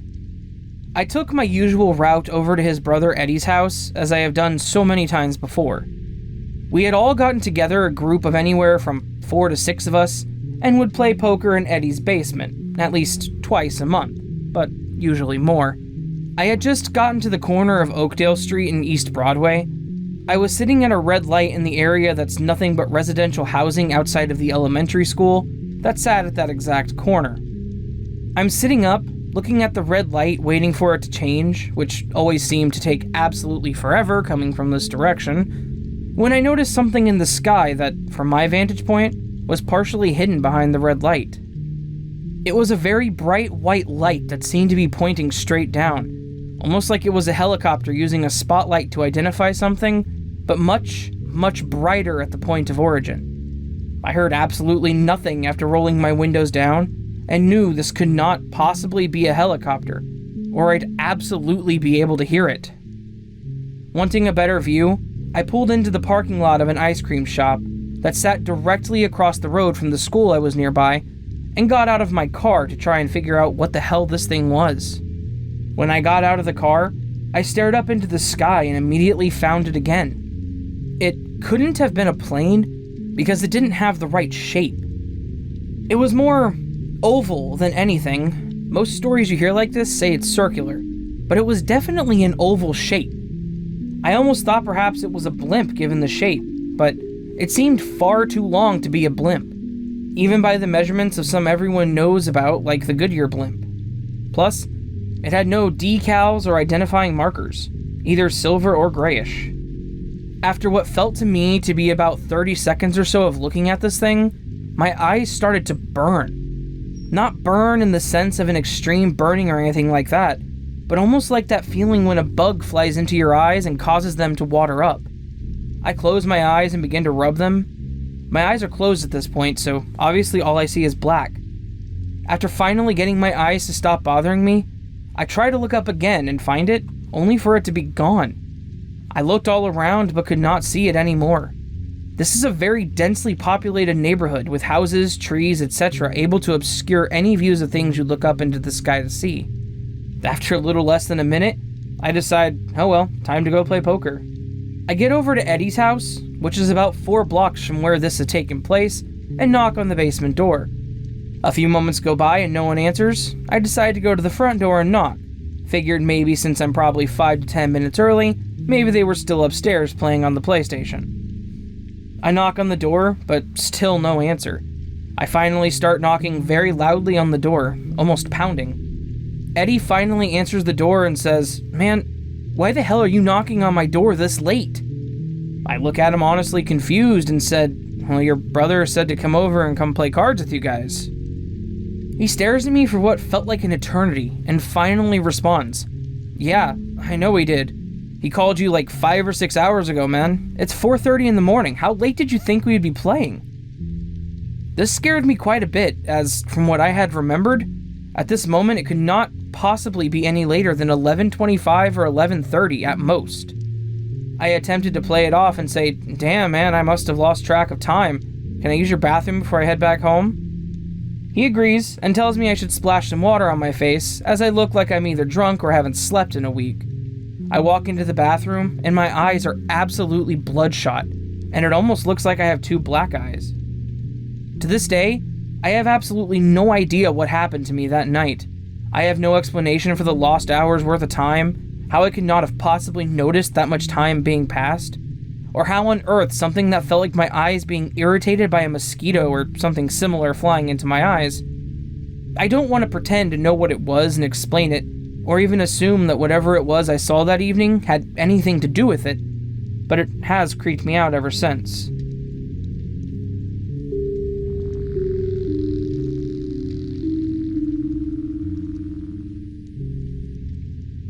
This one has 3 parts to it. I've debated splitting them into separate posts, but I feel like they kind of build off each other. Granted, I have lots of strange experiences, which I'm sure I'll share eventually, but these 3 flow together. Let me start at the beginning. My parents were older when they met. My mom was born in 1960, and my dad in 1965. They met at a New Year's Eve party in 1990, eventually marrying in 1992. They had a rough couple years where my dad moved out, this has happened twice, leaving my mom convinced that she'd never have a family of her own. Eventually, they worked it out and had my brother in late 1996. His birth wasn't smooth. He was born about 3 weeks late, and the doctors had to rush in and perform an emergency C-section on him, as his heart rate spiked drastically. My mom said all these sirens went off and about 8 doctors rushed in. He was lucky to be alive, they said. And they said this again when he got extremely hurt as a 3-year-old. This was a period of several days where my parents were counseled about possibly losing him. Yes, he's fine now, but he's the kid who shouldn't be alive. And there was something watching over him. He's cheated death twice, and my mom has dreamed of angels holding him. Then there was me, in December of 1997. When my mom was about 30 weeks pregnant with me, she awoke one night to severe cramps and profuse bleeding. My dad rushed her to the hospital where the doctor told her, "Oh, this doesn't look good." And another said, "You will likely lose the baby." She clutched my brother, praying for a miracle. Due to her age, doctors worried for me throughout the pregnancy. The next morning, I was fine. The bleeding stopped and everything returned to normal. They had no answer as to what went wrong. They were confused as to how I was alive. It prompted jokes that some higher power was guarding not only my brother, but me as well. I do have permanent effects from that event. When I was 2, they discovered I had brain damage, which they linked to that day in 1997. Which all brings me to the first strange experience now that I've laid the foundation for you. When I was 5, I got really sick. I'd missed over a week of school, I was constantly tired, throwing up, and lethargic. My mom took me to several doctors who could find 0 issues with me, yet they knew I was sick. I didn't look well, I wasn't acting like myself. "Give it a few weeks, she will get better," my doctor told my mom. She took me home and was reading me a goodnight story one night. In an effort to cheer me up, she read me my favorite story. Typically, I would giggle and get excited at certain points in the story, but not this night. I was unresponsive and so weak that moving even my head made me feel awful. Mom finally gave up on reading to me. She looked at me and said, "You really don't feel well. Would you like me to pray for you?" I nodded. I was too young to understand religion, but I was aware enough to know it meant something to her. I appreciated her help, although I was neutral to prayer. I can't remember the exact prayer, but she said something along the lines of, "Please God, put your hand on her and heal her. She's felt sick for so long." After the prayer, she kissed me goodnight and left. I saw her enter her room and close the door behind her. I was alone, and not more than a minute later, I sat up. It was weird. Why did I sit up? It was as if someone controlled me. Also, I was so weak that the random energy to sit up got my attention. I looked around my room confused. I saw no one. As I was pondering this, I felt this hand touch my shoulder. A gentle little pat. It had pressure and felt warm. Also, I could feel the individual fingers. I felt the hand on my back for only a second, and then it was gone again. Yet, here's the crazy part. The second the hand touched me, I felt instantly healed. I had energy, an appetite, and didn't feel like puking. I was so excited I wanted to dance around my room. I was facing my bedroom door when I felt the hand which touched me from behind. The hand didn't scare me. I never once felt fear. I looked all around my room, but of course no one was there. I thought of my mom's prayer. Was it God? I felt sure that it was. Once again, someone was watching over me, protecting me. It stayed with me and I pondered it. I've never had anything like that happen since. Flash forward to 2 years later, I was in the 2nd grade. Every Friday, my granddad would pick my brother and I up from school. He would take us back to his house and we would spend the night. My brother and I would stay up late watching Cartoon Network, back when it was good, and order pizza. It was fantastic, some of the best times of my childhood. One Friday stands out though, the Friday that my brother and I almost died. The afternoon started off normal. My granddad picked us up from school and we were headed to his house. My brother and I never wore seatbelts. We would just pretend to click them in. This Friday, it slipped my granddad's mind to remind us to wear them, or maybe he figured a 7 and 8-year-old wouldn't need reminding. We were a mile from his home and pulled up to the 4-way intersection. It was a red light, so we weren't moving. My brother and I were playing some game and were getting kind of rowdy in our play. My granddad peered into his rear mirror and saw that we weren't wearing seatbelts. "Please, put your seatbelts on. You two know how dangerous it is not to wear them," he said. I kind of sighed and tried arguing with him. Never once in my 7 years had I had something bad happen, so why would now be any different? He held firm, and I put the seatbelt on, although it was stupid. We'd be at the house in a few minutes as we were about to enter his neighborhood. Not even 30 seconds after the seatbelt clicked into place, this giant white SUV plowed into us. It happened so fast that none of us saw it coming. Our car spun out into the intersection. We spun maybe 3 times before stopping. It made me dizzy. His engine was smoking, and the smoke was so heavy that we couldn't see out of the car windows. It was dark smoke. I couldn't even see my brother next to me. "Are you alright?" Granddad asked. We both answered, "Yes." "Hurry and exit the car. The engine's probably on fire. The car could burst into flames," Granddad said, so we scrambled out. I was in so much pain. The force of the car plowing into us caused me to fall forward. The impact was so intense that the seatbelt cracked 2 of my ribs when it caught me. Better than dead, right? For 2 months, my chest hurt. My granddad was covered in blood and required stitches. It was awful.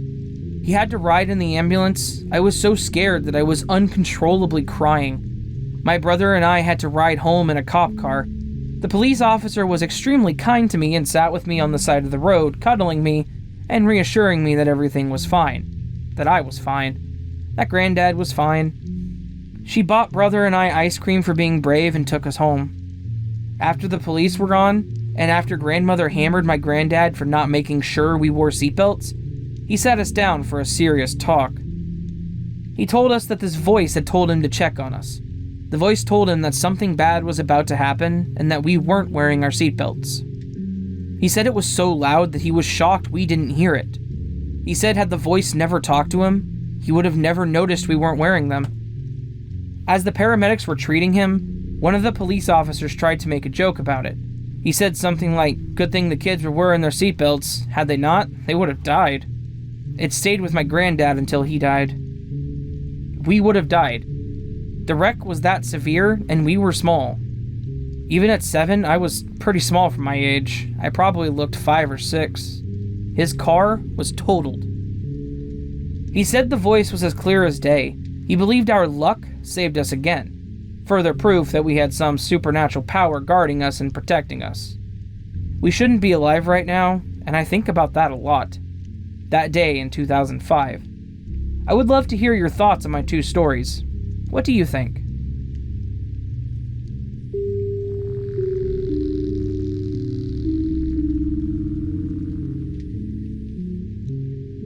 As a child, I was always watching scary things because I enjoyed the rush of it. However, it never crossed my mind that it could have been a bad idea. One night when I think I was in 2nd or 3rd grade, I was asleep and was facing the wall with my back to the door. The door, however, was open because light needed to be in the room, and again at this time I was afraid of the dark. I remember rolling over to look at the other side of the room. I looked at the door to see someone or something standing there. It looked masculine from how the frame was. It was completely black and taller than the door frame, but it wasn't standing directly in my room. It was outside of it, looking at me and drawing me in. There was no way it could have been a shadow. Shadows aren't completely black. As a child, I thought it was completely normal that it was there and then thought nothing of it, so I rolled back over and fell asleep. Now though, I would probably be scared and feel drawn into it. I still remember that I wish I would have talked to it or something of the sort.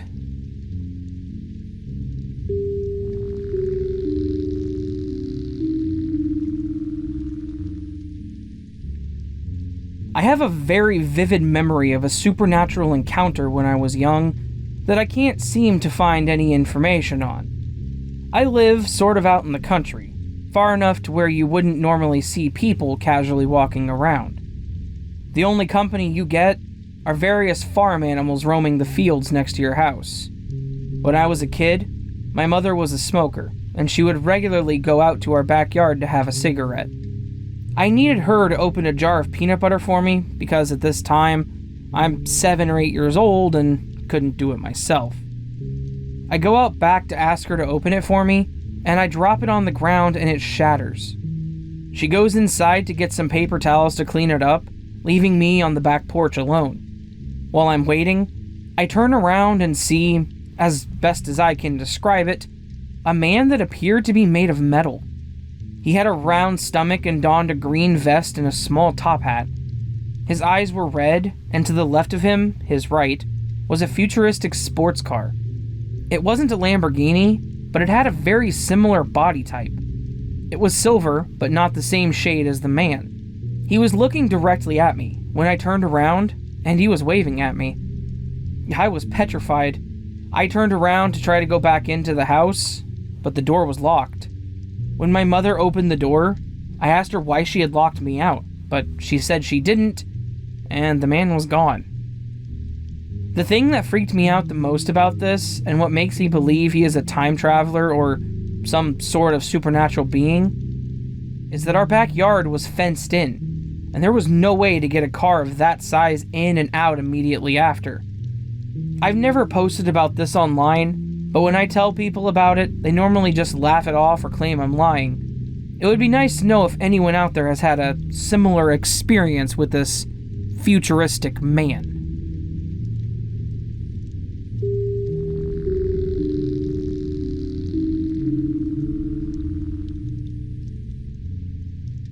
This happened yesterday. I was at a friend's house, and there were 5 of us, including me. The friend has a pretty cool house, but it's very unsettling. Her room has a little room inside it. Like, it doesn't have a door, it's just a room for clothes and miscellaneous items. That room has a big mirror that is turned toward her bed. Her little sister used to talk about her friend, Dina. It was pretty creepy, but I brushed it off usually because I don't believe in ghosts, imaginary friends, or things of that sort. So anyway, we were chilling in her room, talking, just celebrating, and suddenly most of us got the chills, and it absolutely destroyed our vibe. We got scared and crawled onto her bed, and just stayed there. It was around 4 o'clock in the morning. We laid there, spooked. I myself got some chills, but after some time, I calmed down and just laid on the floor and was watching YouTube. Then, the iMac standing in her room turned on once. The loud noise startled me and I crawled back into the bed with them. The iMac turned off, and in like 5 seconds it was turned on again, and then, once again, turned off. At this point, I was in complete shock. My adrenaline was so strong, it felt like I was choking myself. The house owner got a panic attack and started crying. Me and another guy decided to cover the mirror in the small room with a blanket, because it was very uncomfortable to look at it. While we were walking over there, like 5 meters from the bed, we instantly got cold and turned around. I had no control of my movement when I turned around. It felt like my brain told me not to go there. Well, anyway, we sat in the bed terrified. The girls were crying. I was stunned and didn't know how to react. At 8 o'clock, it started to get brighter and we felt much safer. It was a scary experience, and I kinda want to go back to do it again. I don't believe in ghosts, like 100%, but it definitely made me think when I got home and laid in bed. If you have any questions, ask them in the comments. I'll try to answer them.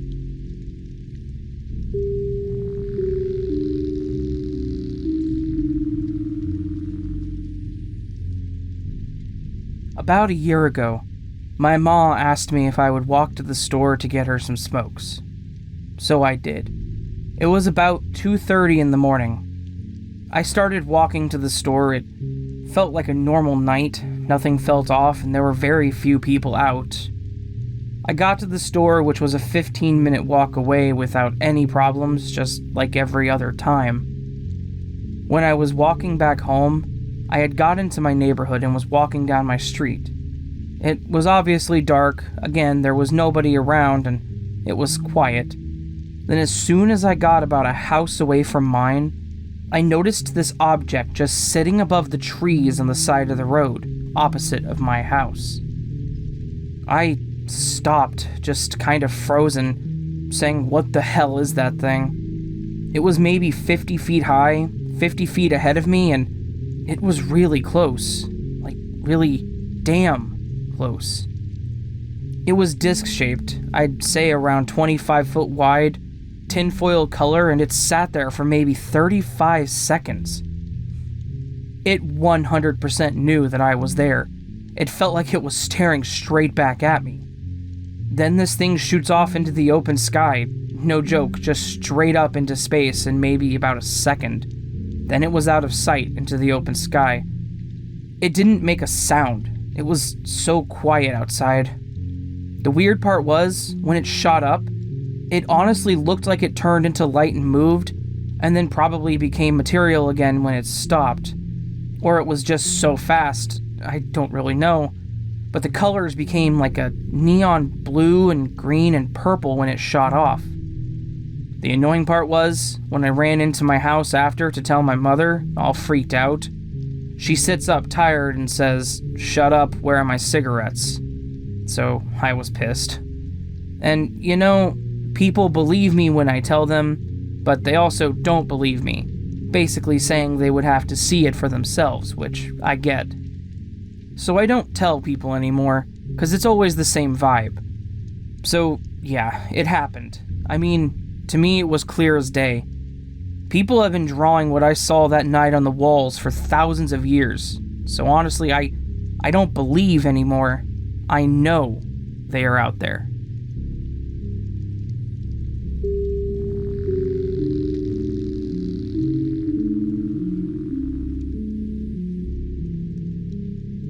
Something is wrong, and I'm not sure where else to post this. I'm staying with some family in a very rural area. The closest stores are super far away, like hours. We got here late Friday and we're going to leave late Monday.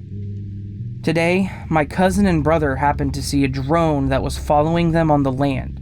We have about 200 plus acres over here. Everyone was a bit confused and didn't really like it because, well, it's creepy and an invasion of our privacy on our private property. But we disregarded it, figuring somebody on their land nearby was just bored or something. It is now 2:25 a.m. on Monday, and my parents were together outside relaxing near the house on the swing chair thing, just listening to the nighttime sounds. I was inside with my grandparents, in bed with my cousin and 2 siblings, when I got a sudden phone call at 2 a.m.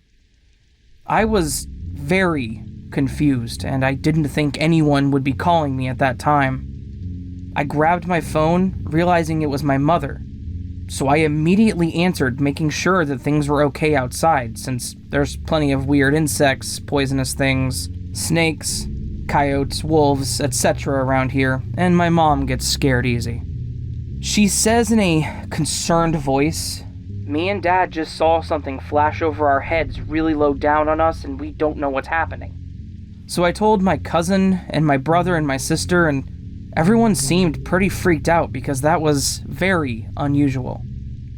We all run out to the trees by our house and get to my parents, who are staring up at the sky and a bit far away, just panicking. As everyone was outside staring around at the sky, we managed to point out multiple drones or something strange in the sky, flashing, getting farther away and closer. We saw one and then another, but then we saw up to 5 and some started disappearing. We thought for a moment maybe they were stars, but why would my parents have something on them shining and hearing whirring noises? We drove a donkey. I don't know what it's called. It's a small vehicle like a golf cart, but it's not a golf cart. Anyway, we drove it into the field that was closest by, and we shined a spotlight on it where it was right above the trees. It started coming toward us, and then I saw something weird. By that I mean it suddenly went fast towards us, and then it stopped and fell into the woods. So we start driving away, and we go back home, but then my dad drove over with my cousin and siblings and mom. Then my grandma came out onto the porch of the house and was waiting for them to come back while they looked for drones in the sky themselves. I went inside because I was getting bugs on me, and I disliked it a lot. But I started hearing weird noises from outside the house. I heard a yell, and the dog started howling and then barking a lot. And then I heard my mom tell my grandma I just heard a scream, and that something was up with the cows that my grandparents own. After a bit, my family all came back, and they're still outside, but my sister came in to explain what was up with tears in her eyes and fear on her face. She said they went out there, and everything was absolutely fine. But then the cows started acting weird, and then she heard about it. A loud woman screamed, and the UFO was getting closer, flashing green lights with red, so they drove back to us super fast. Everyone is just so confused and freaking the hell out. What is happening? Why are these things watching us? Why were there so many, and what are they, and just why? Isn't this illegal, or is it something bad? I would like to hear your opinions, because honestly, I'm freaked out.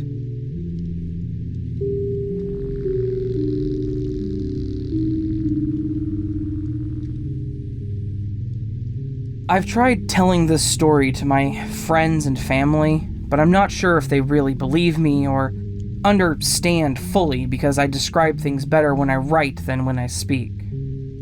I thought this was a good place to put my story, and maybe someone else can say they've seen something similar, because I'm not sure what this was, as I've never heard of any other witnesses like it. So I was up north in Shepherd, Michigan. I believe that's the name. It's a very small town, and this was about 3 summers ago. I was visiting my best friend. We were really bored because her mom grounded her from her car, and there's not really anything going on out there. So we decided to walk downtown. I think it was about 8 or 9 p.m. as the sun was starting to go down. The walk there was pretty long. We had to cross some dirt roads and follow a railroad track. By the time we got there, it was dark, and I already wanted to go home because I don't like being outside in the country in the dark. It's just creepy. But we sat at a park for a little bit on the swings. I noticed 2 sheriff police cars parked off at the end of the tiny strip they called downtown, parked at this old car shop. According to my friends, they were most likely looking for 2 guys who had been car hopping a few nights before. We decided to start heading back because we weren't even supposed to have left the house and her mom was threatening to lock us out for the night. And it was like 10 p.m. at this point, and I wasn't looking forward to the long walk through the cornfields and railroad tracks in the pitch-black night. So we're walking past the old car place, about to turn the corner, and I hear a loud helicopter. Apparently, to my friend, it's a police helicopter looking for car hoppers. As a city girl, I highly doubted that, and I thought it was ridiculous. But I also grew even more paranoid, hoping they wouldn't mistake us for the criminals.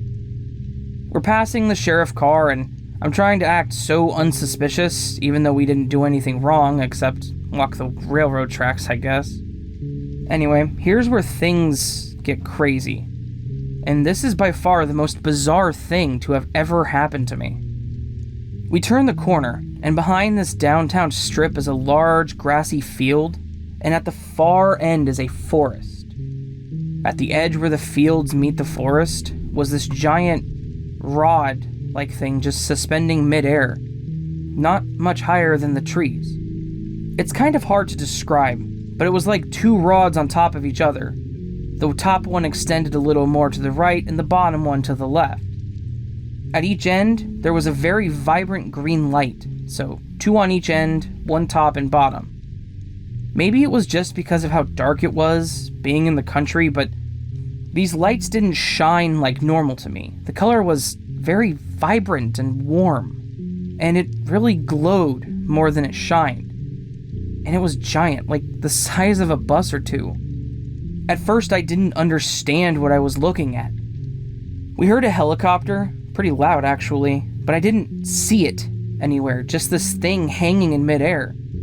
My friend, not a UFO or alien believer, thinks it's some kind of police craft looking for the car hoppers, which again is very hard for me to believe at this point because if this was any kind of aircraft of ours, it would be locked up in Area 51, not out looking for car hoppers of some tiny town. It didn't look like a plane. It was literally a rod. It had no wings or propellers. It made no sense how this giant heavy-looking rod could just sit in the midair like that. It was at a weird slant, too. I already had my phone out as a flashlight, and I held it up to get a better picture of it. That's when this thing went spiraling toward us. Yeah, it literally spun like a fan directly at us, and you could hear it cutting against the wind. I just froze and my face was twisted in the most ugliest of ways. I was just so stunned and not understanding what was happening. My friend pushed my hands down so my phone was no longer pointing at the thing, and as quickly as it had started spinning toward us, it stopped. It repositioned itself, raised up a little, and then started moving the opposite way to cross over downtown. And the helicopter we heard had finally appeared and was in front of the rod thing, as if it was guiding it away. It wasn't a regular-looking helicopter either. Or maybe it was just my hysteria or shock that made it look distorted.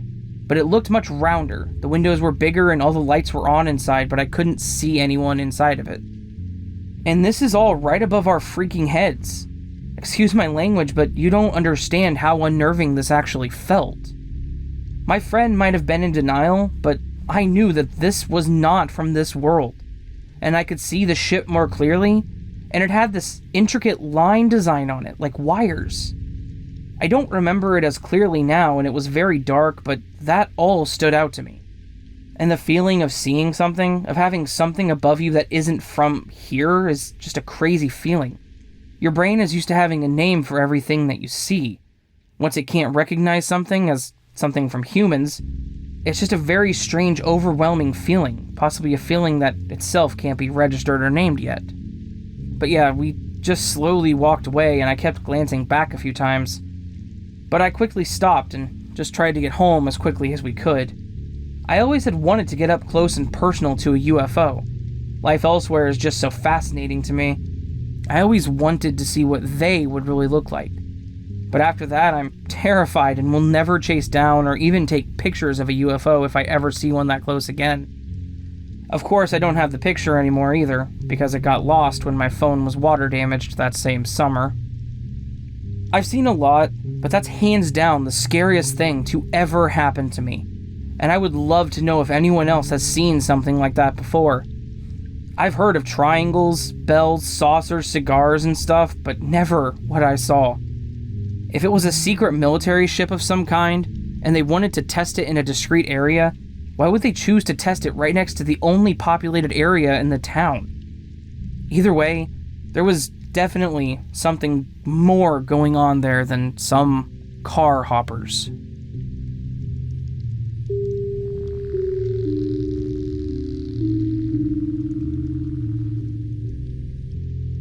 Around 12 years ago, when I was 8 years old, my family and I were driving through Mayo in Ireland on our way home from the airport. It was pretty late, around 9 or 10 p.m., and we were driving in the middle of nowhere. It was a very rural part, surrounded by multiple fields. There was a single car ahead of us, but then nothing else for miles. I don't know how or when we decided to stop the car to get out and look, but we had. We pulled up on the side of the road, as did the car in front of us, to gaze at this weird thing in the sky. This is going to sound ridiculous, but it looked like a giant orange triangle, like a chili heatwave Dorito. It was pretty big and it hung in the sky above the tree line. It was perfectly still, and for ages we just stared trying to figure out what it was. After about 5 to 10 minutes, the triangle turned black and had tiny white dots across it, as if it was trying to blend itself into the night sky, knowing that we could see it. We could still see the outline, however, as it appeared like there was a light coming from the back of it, illuminating the sides. Like if you were to shine a flashlight behind an object, and it makes the sides stand out. The triangle then began to tumble as if it were rolling down stairs, and eventually fell beyond the horizon and out of sight. My entire family to this day can testify to the details of this event. We never spoke to the people in the car in front of us, but I would say that it would probably make for an interesting conversation.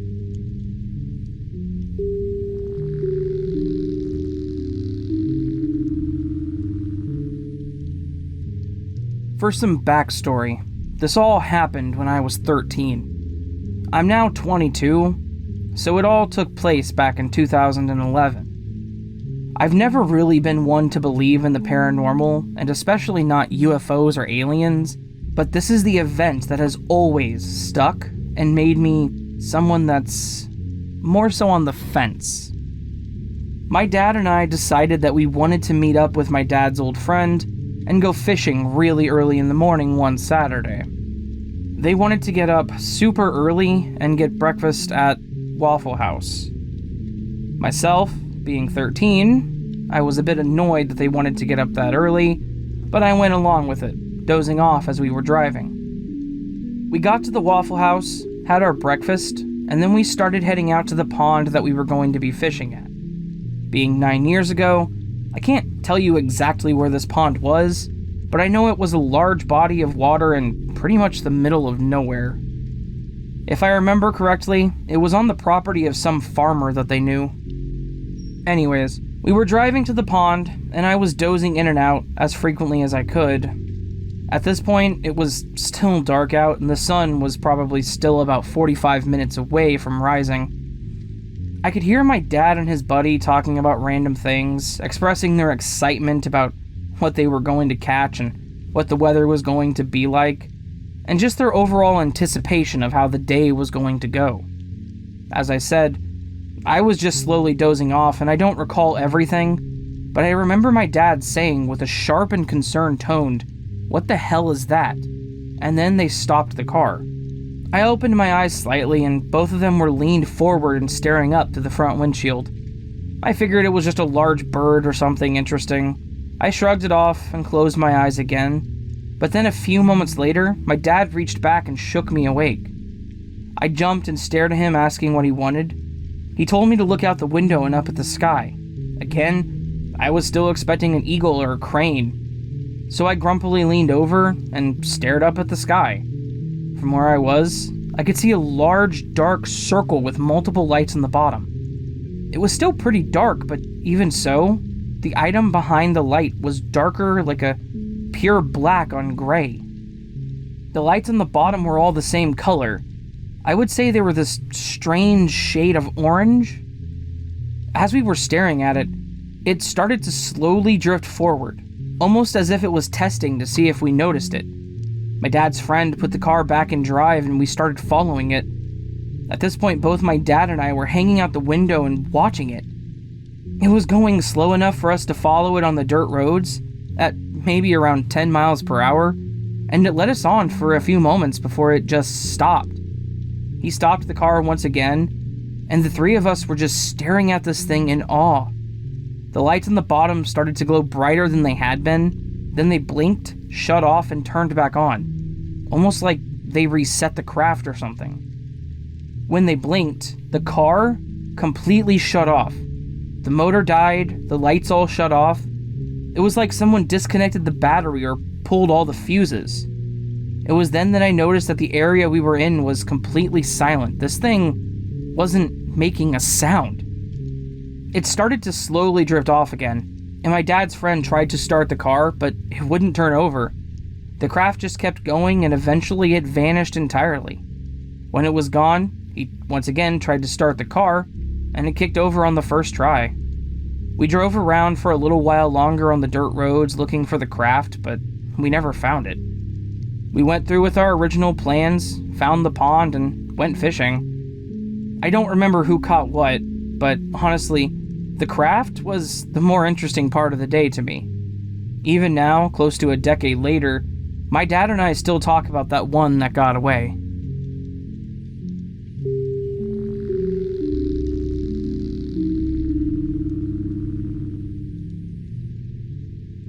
This is a story from when I was about 6 or 7. One of my old neighbors used to babysit some kids my age on the summers.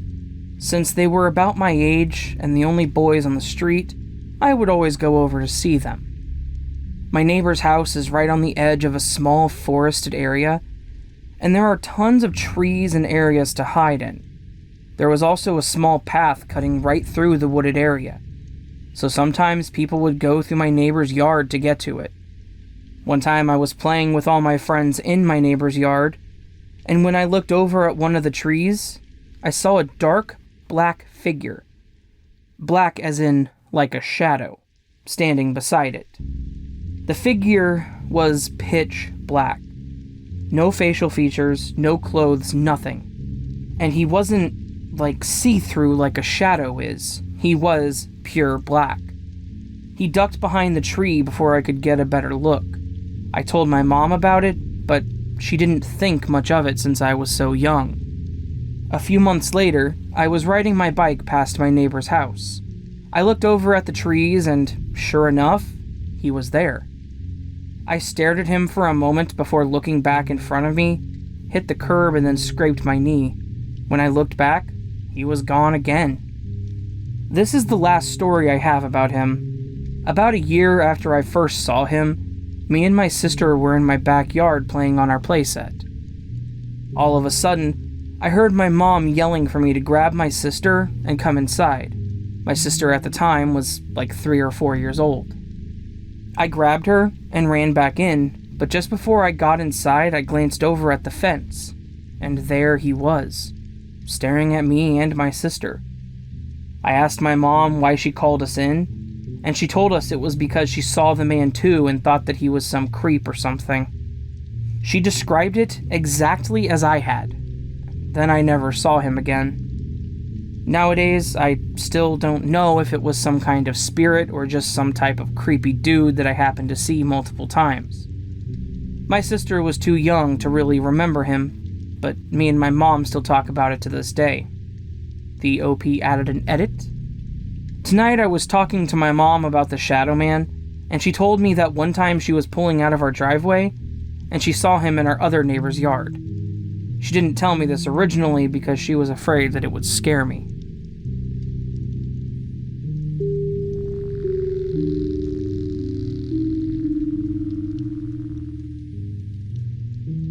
What follows occurred in 2005, when I was going through a very messy and painful, for me anyway, divorce. In looking back, I remember fighting so hard and for so long to keep together a situation which was a lost cause for years. I set the stage this way to help you, the reader, understand that, for months as this dragged on, I was not in a good place at all. And so it was on a certain night, after another day of too many cigarettes and far too much dark anguish, that I laid there waiting to go to sleep.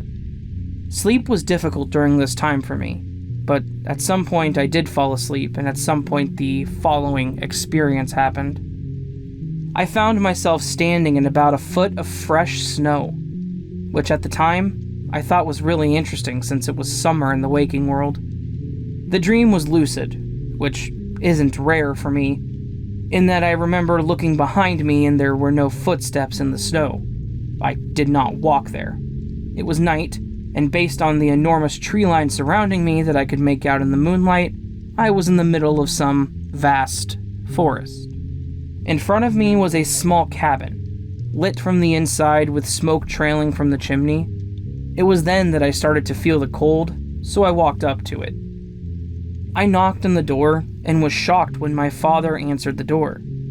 He had died in 2000, and we were extremely close. I couldn't believe it, and for a few moments it was hugs and tears, and somehow I had all these pictures of my daughters in my pocket all of a sudden. So I was taking them out and showing him, telling him stories. He was patiently smiling, but I could tell that he was listening for my benefit. And it soon set in that he had seen every one of these moments of me and my kids. He had seen everything, and I still hold on to this day that he watches over my girls, and now his new great-granddaughter. Something struck me as odd once I began taking all this in. My dad was not the rustic type. In fact, he hated camping. And looking around, I could see the place was filled with books, so that it made it comfortable, but this didn't really feel like his place, if you catch my drift. I must have mentioned that because I watched his face change into something a bit more somber and he answered, "It's because I don't really belong here. I'm supposed to be somewhere else." I didn't understand what he meant, and he must have read it on my face. He went on, "I'm here for you, son. I came here to this place to help you. But we're running out of time. You're here because I have something to show you." In the next instant, we were back in the snow, behind the cabin. The moon was really bright, I remember, because I could see pretty clearly. We were standing in front of this gigantic kennel with a high fence all around it. I was confused. It was then that I could see two large shadows moving in the shadows at the back. I began to hear the sounds they were making, and I will never forget it. It was like a growl and a whine at the same time. I think they sensed who I was, or something, because they shot forward into the light, and I saw them for the first time. There were two huge black wolves, but they were so horrible looking. They were so enraged and at the same time so sick. Their hair was matted in filth and gone altogether in sickly patches, with bloody spots where they had bitten themselves or each other. They were throwing themselves at the fence, almost blindly to get at me. I remember they were biting at the fence until their mouths were bloody.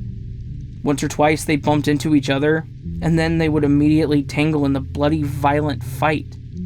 Dark blood fell on the snow. Somehow I knew this must have been going on for a very long time.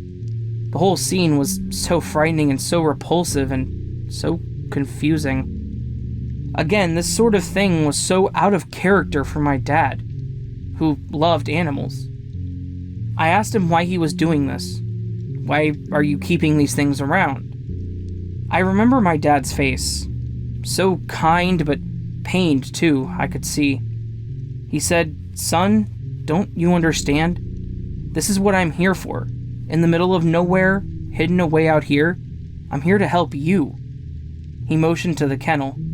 "These two wolves are your anger and your fear, and they are tearing everything apart. I came here to keep them here, to keep you safe, but son, I can't hold them here any longer. You can't hold them here any longer. They will destroy everything. You aren't going to live much longer like this."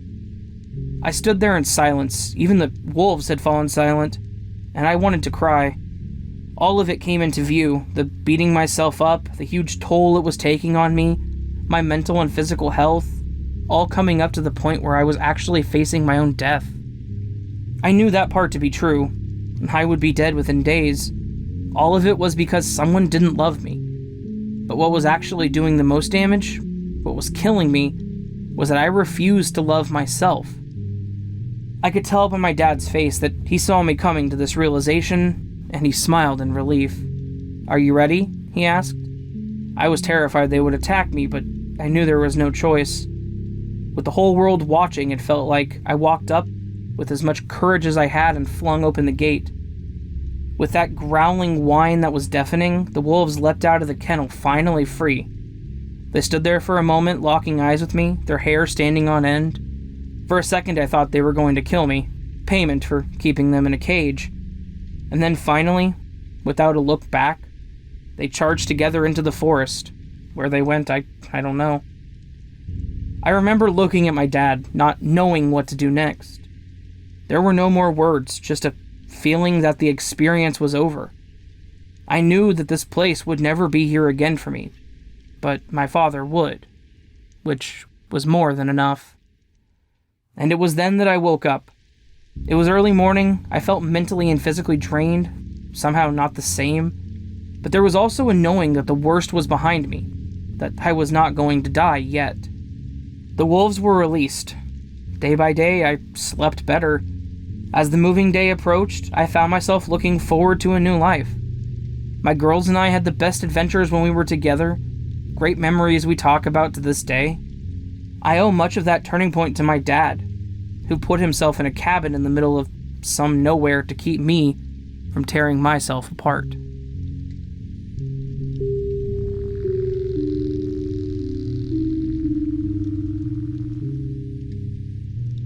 So, this will be a short story that might not even be paranormal. I was only 8 years old, and my brain might have played a light trick on me, or I hallucinated. Anyway, on to the story. As I mentioned before, I was 8 years old, and was staying at home while my parents were at the store. It was daytime. I was sitting in a chair and reading a book. Now, my living room is directly in the line of sight from said chair, and it's divided by this small pillar wall up the middle as a separate dining area. So as I was saying, I was reading a book, and for some reason I decided to look up from said book. Behind the pillar appeared to be a weird, humanoid-looking figure that I couldn't quite make out. It appeared to be docile, and it was just staring at me. I freaked out and proceeded to shut my door and sit in front of it until my parents got home. Of course, I didn't find a thing. Also, my home was built when we bought the land, so it couldn't be someone who died at the house. After that, I didn't experience a single paranormal happening in my house or elsewhere. Now, as I was saying, this might have been my child brain playing tricks on me or a hallucination, but it still scares me sometimes. Because of this, I also got into the paranormal and cryptids. Do you have any idea what it might have been?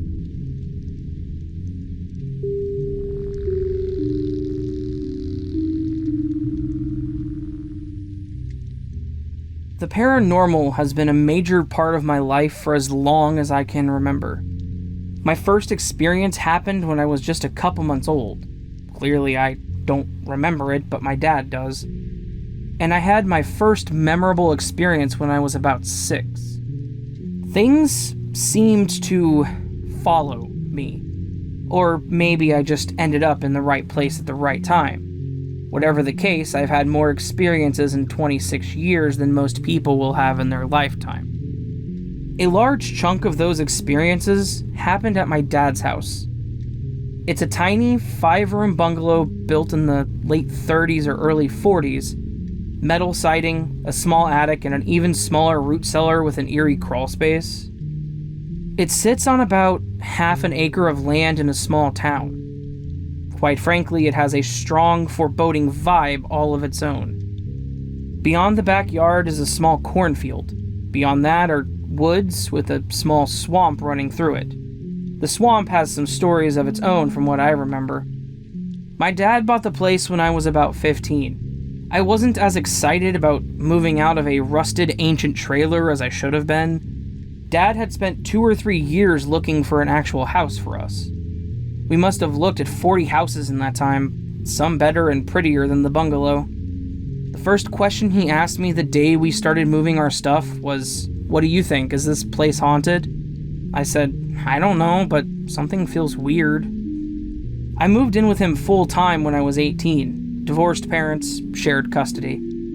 That was when things started to get spooky. 1, it wasn't long after Dad bought the place that things started happening, although he didn't tell me about them until I started experiencing them. I'd often smell a smoky, floral perfume moving throughout the house. Sometimes it just smelled like roses. It never stayed in one spot. Dad said he smelled it a lot.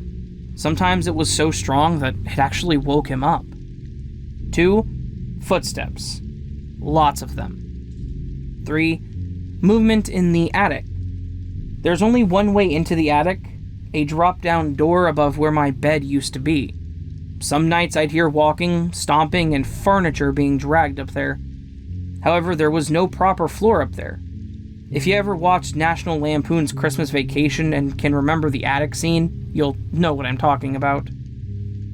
4, I used to want to be a singer, so I would spend a lot of my time alone, which was most of the time, trying to build up my confidence and train my voice by singing loudly. One day, I sang a song pretty damn well, and when I finished, I heard a hearty clapping coming from my bedroom.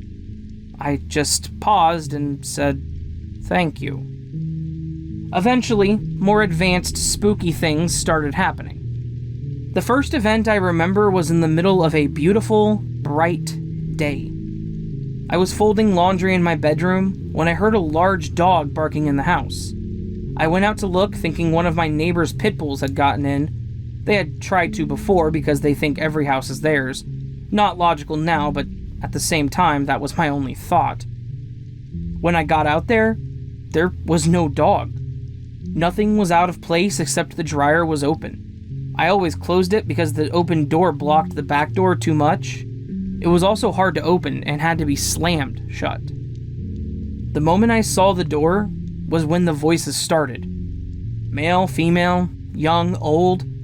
They started as a collective whisper that came from every wall in the house and progressed to a mix of whispers, talking, yelling, screaming, and then crying. The only place it didn't come from was my room, as I found out from running there and curling into the fetal position on my bed. I could hear them from behind my door, and soon, it sounded like the voices had all congregated right there, trying to get to me, only to be stopped by a flimsy accordion door. I put my hands over my ears and cried. Eventually, I started praying and reciting Psalm 23.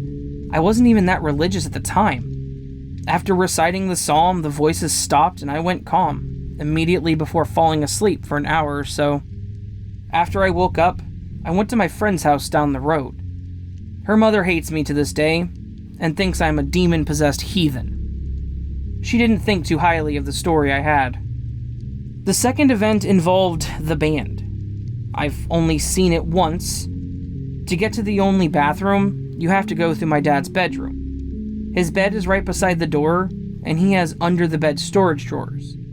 One day, I walked in there and saw that one of the drawers was half open, and he never kept his drawers open. As I walked past, a pale gray, long, emaciated arm shot through the drawer and tried to grab me with spindly fingers. I instinctively jumped over it and went to the bathroom like I had seen nothing. I figured it was better to not let whatever that was know that I was afraid of it. A couple days later, I was telling my dad about the arm. I went into his room, which is next to the dining room, and tried to sort of recreate the event. Dad has a corner curio cabinet with a mirrored back in his room. I stood near the bed and looked over at the curio cabinet and saw a woman standing behind me. She was white, not Caucasian white, just pure snow white. Her skin, hair, eyes, even her dress, all one even tone. Her hair was up in an antique bun style, but her dress looked to be a plain style dress from the late 1800s. While I tried not to let the hand event scare me, this woman drove me over my line. I screamed and started crying. This was my second or third time seeing a full-body apparition, but it was the first time I had ever been so frightened by one. Dad came in, and obviously no one was there. Seeing her was what really started the worst of it. She would end up being a major player in all of this.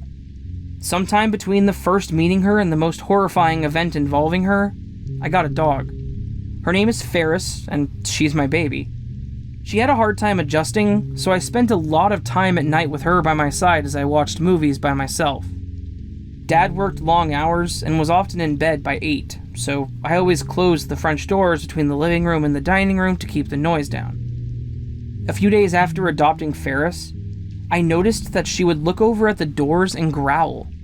I ignored it for a week or so, chalked it up to her adjusting. Then one night I looked over and really wished that I hadn't. On the other side of the room were hands pressed firmly against the lower panes of glass and figures low to the ground, moving in a slithery, almost slimy way. I couldn't make out the detail, but somehow the images of decomposing bodies writhing in pain on the floor came to mind. Instead of freaking out, I turned up the TV volume and just watched my movie, all the while glancing over at the figures behind the door. They didn't leave the entire time I was out there. I'd seen them a few times afterwards, but they eventually went away. Ferris always let me know when they were there. They also never left handprints. Then there was Quasimodo. I don't know who or what he was, but I only had ever saw him in the reflection of a full wood and glass curio cabinet that my dad had sitting on top of the TV stand in the living room. He was mostly shadowy, although I could make out certain details like the cut and color of his hair, his hunched back and twisted arms. The first time I saw him, I looked over at the curio cabinet as I walked through the room and saw him walking closely behind me. It made me jump, but I didn't feel afraid like the white woman did. He didn't stick around long. I really wish he could have taken her place. There was a time when our sump pump malfunctioned and the root cellar flooded. I was awoken by my dad yelling up from beneath the floors, "We've got a major problem down here." I was a bit upset that he woke me up like that, as if he thought I had some broke appliance spidey sense that should have woken me up hours ago just as the pump broke. I asked him later why he woke me up like that. He said, "Woke you up? I heard you walking around upstairs before I even said anything." And we both got a chill from that one. Now for the long story, the day of absolute hell. I hadn't slept well that night. I woke up around 4 a.m. I know this because I could hear my dad out in the kitchen making coffee before he went to work. I'd been woken up to the feeling of someone's entire hand covering my face, using their fingertips to grip it tight. I laid still for a while and just hoped it was a dream. Sleep paralysis, maybe? But I could move, and when I looked up at the wall, I saw something so incredibly surreal. I used to have a beautiful handmade yarn shawl that I got at a thrift store. I kept it hung up on my wall because it was so beautifully made that I considered it a work of art. Popping out of the neck hole of the shawl was a human head. It was pale gray, had dark, almost childlike features, but there was something just so menacing about it. I stared at the head for a long time. It stared back at me expressionless and only blinked a couple of times. I eventually heard my dad leave and I ran to turn on the light. I never broke eye contact with the head, and it never broke eye contact with me. Just like something out of a cheesy horror movie, The moment I turned on the light, the head was gone. I tried going back to sleep with the lights on, but I couldn't. I sat out in the living room and watched TV until about 7 a.m. About that time, I felt like my heart was being crushed from within my chest. I saw a pale, transparent figure standing in front of me with its hands to my chest. I recognized it as the white woman and tried to get up. Somehow, she held me down. I reached for my phone to call my mom, but for some reason the call wouldn't go through. Text would go through, though. I sent my mom a play-by-play of what was going on and told her how scared I was and that I thought this woman was trying to kill me. Of course she was. I used to have screenshots of the text I sent my mom, but they became lost after an old phone I kept them on died. The white woman vanished just like I felt like I was going to pass out. Maybe die. I got out of my chair and ran outside. One of my neighbors was at her car, about to go to work. She knew we believed the house was haunted, but she never judged us for it. So I ran to her and told her what was going on. She tried to calm me down and told me everything would be okay. She said to call her if anything else happened, and she would pick me up and take me back to work with her. I went back inside and just immediately regretted it. Walking past my dad's room gave me a terrible feeling. I peeked inside and saw the woman standing in the corner with her back towards me, her chest and shoulders heaving as if she was taking long, labored but silent breaths. I didn't stick around. I grabbed my purse and keys and ran back outside just before my neighbor was about to go to work. I frantically told her what I saw. If there was any doubt in her mind, it was gone now. She saw how stressed and terrified I was. She walked over to look at the house and then turned to look at me. Behind her, I saw a woman's face staring at me through the kitchen window. I shrieked and watched as the face quickly ducked back to my right. The direction she moved was illogical since there's a cabinet, sink, and a wall there. Sometimes I wonder if she left the house for a moment. My neighbor explained to her bosses and coworkers that I was with her because I had some home issues and needed to get out of there. I'm sure they all thought I was on drugs just by looking at me. I was a sleep-deprived mess dressed in mismatched clothing and slippers. At one point, I tried sleeping on the couch in the lobby, but I couldn't sleep. I tried sleeping in the conference room and still couldn't sleep. I wandered the building for a while and eventually made my way to an unused cubicle across from my neighbor's. The rest of that day is a blur. Things sort of calmed down after that. There were small experiences here and there, footsteps and smells. I moved out shortly after that for various reasons. I've only been back twice. Dad says those small things happen from time to time, but nothing big. My experiences in general have slowed down. Maybe it's because I'm not seeking anything out. Maybe it's the stress of the tangible world overshadowing anything that may try to show itself to me. Sometimes I miss it, but most of the time I look back at all the otherworldly BS I've seen and think, nah, I'm good. I have a lot more experiences outside of that house that I may write about.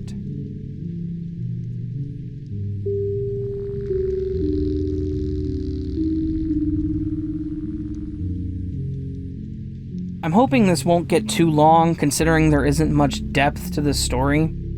At my high school, we have an old stage and a new one. Not going to disclose the name for privacy reasons. The older one doesn't really get used much since the construction of the new one, and is actually getting bulldozed this summer. Now, there have been rumors of both stages being haunted for as long as I've known. I know upperclassmen who swear they saw an old woman sitting up on the catwalk, but when they went to check it out, no one was there. The old stage is where my story takes place. During some free time one day, me and a few other friends went to investigate the old stage. We were messing around in the costume area, backstage in the sound booth. We even pulled out a cheap ghost tracker app just for fun. Keep in mind that this was all during the school day, but it almost got pitch black in there. We started to leave, and the people that got to the doors first held them open for us, so that allowed a little bit of light to come in. As we were walking back up the rows of seats to leave, I saw something out of the corner of my left eye. It looked like a woman on all fours quickly crawling toward me. Now, this wasn't a normal crawl. It was practically a sprint on her hands and feet. She had dark, messy hair and ragged clothing. I quickly did a double take, and she was gone. Normally, I would say I just got in the spirit of things and tried to convince myself I saw something, but the way my heart jumped, I know that can't be the case.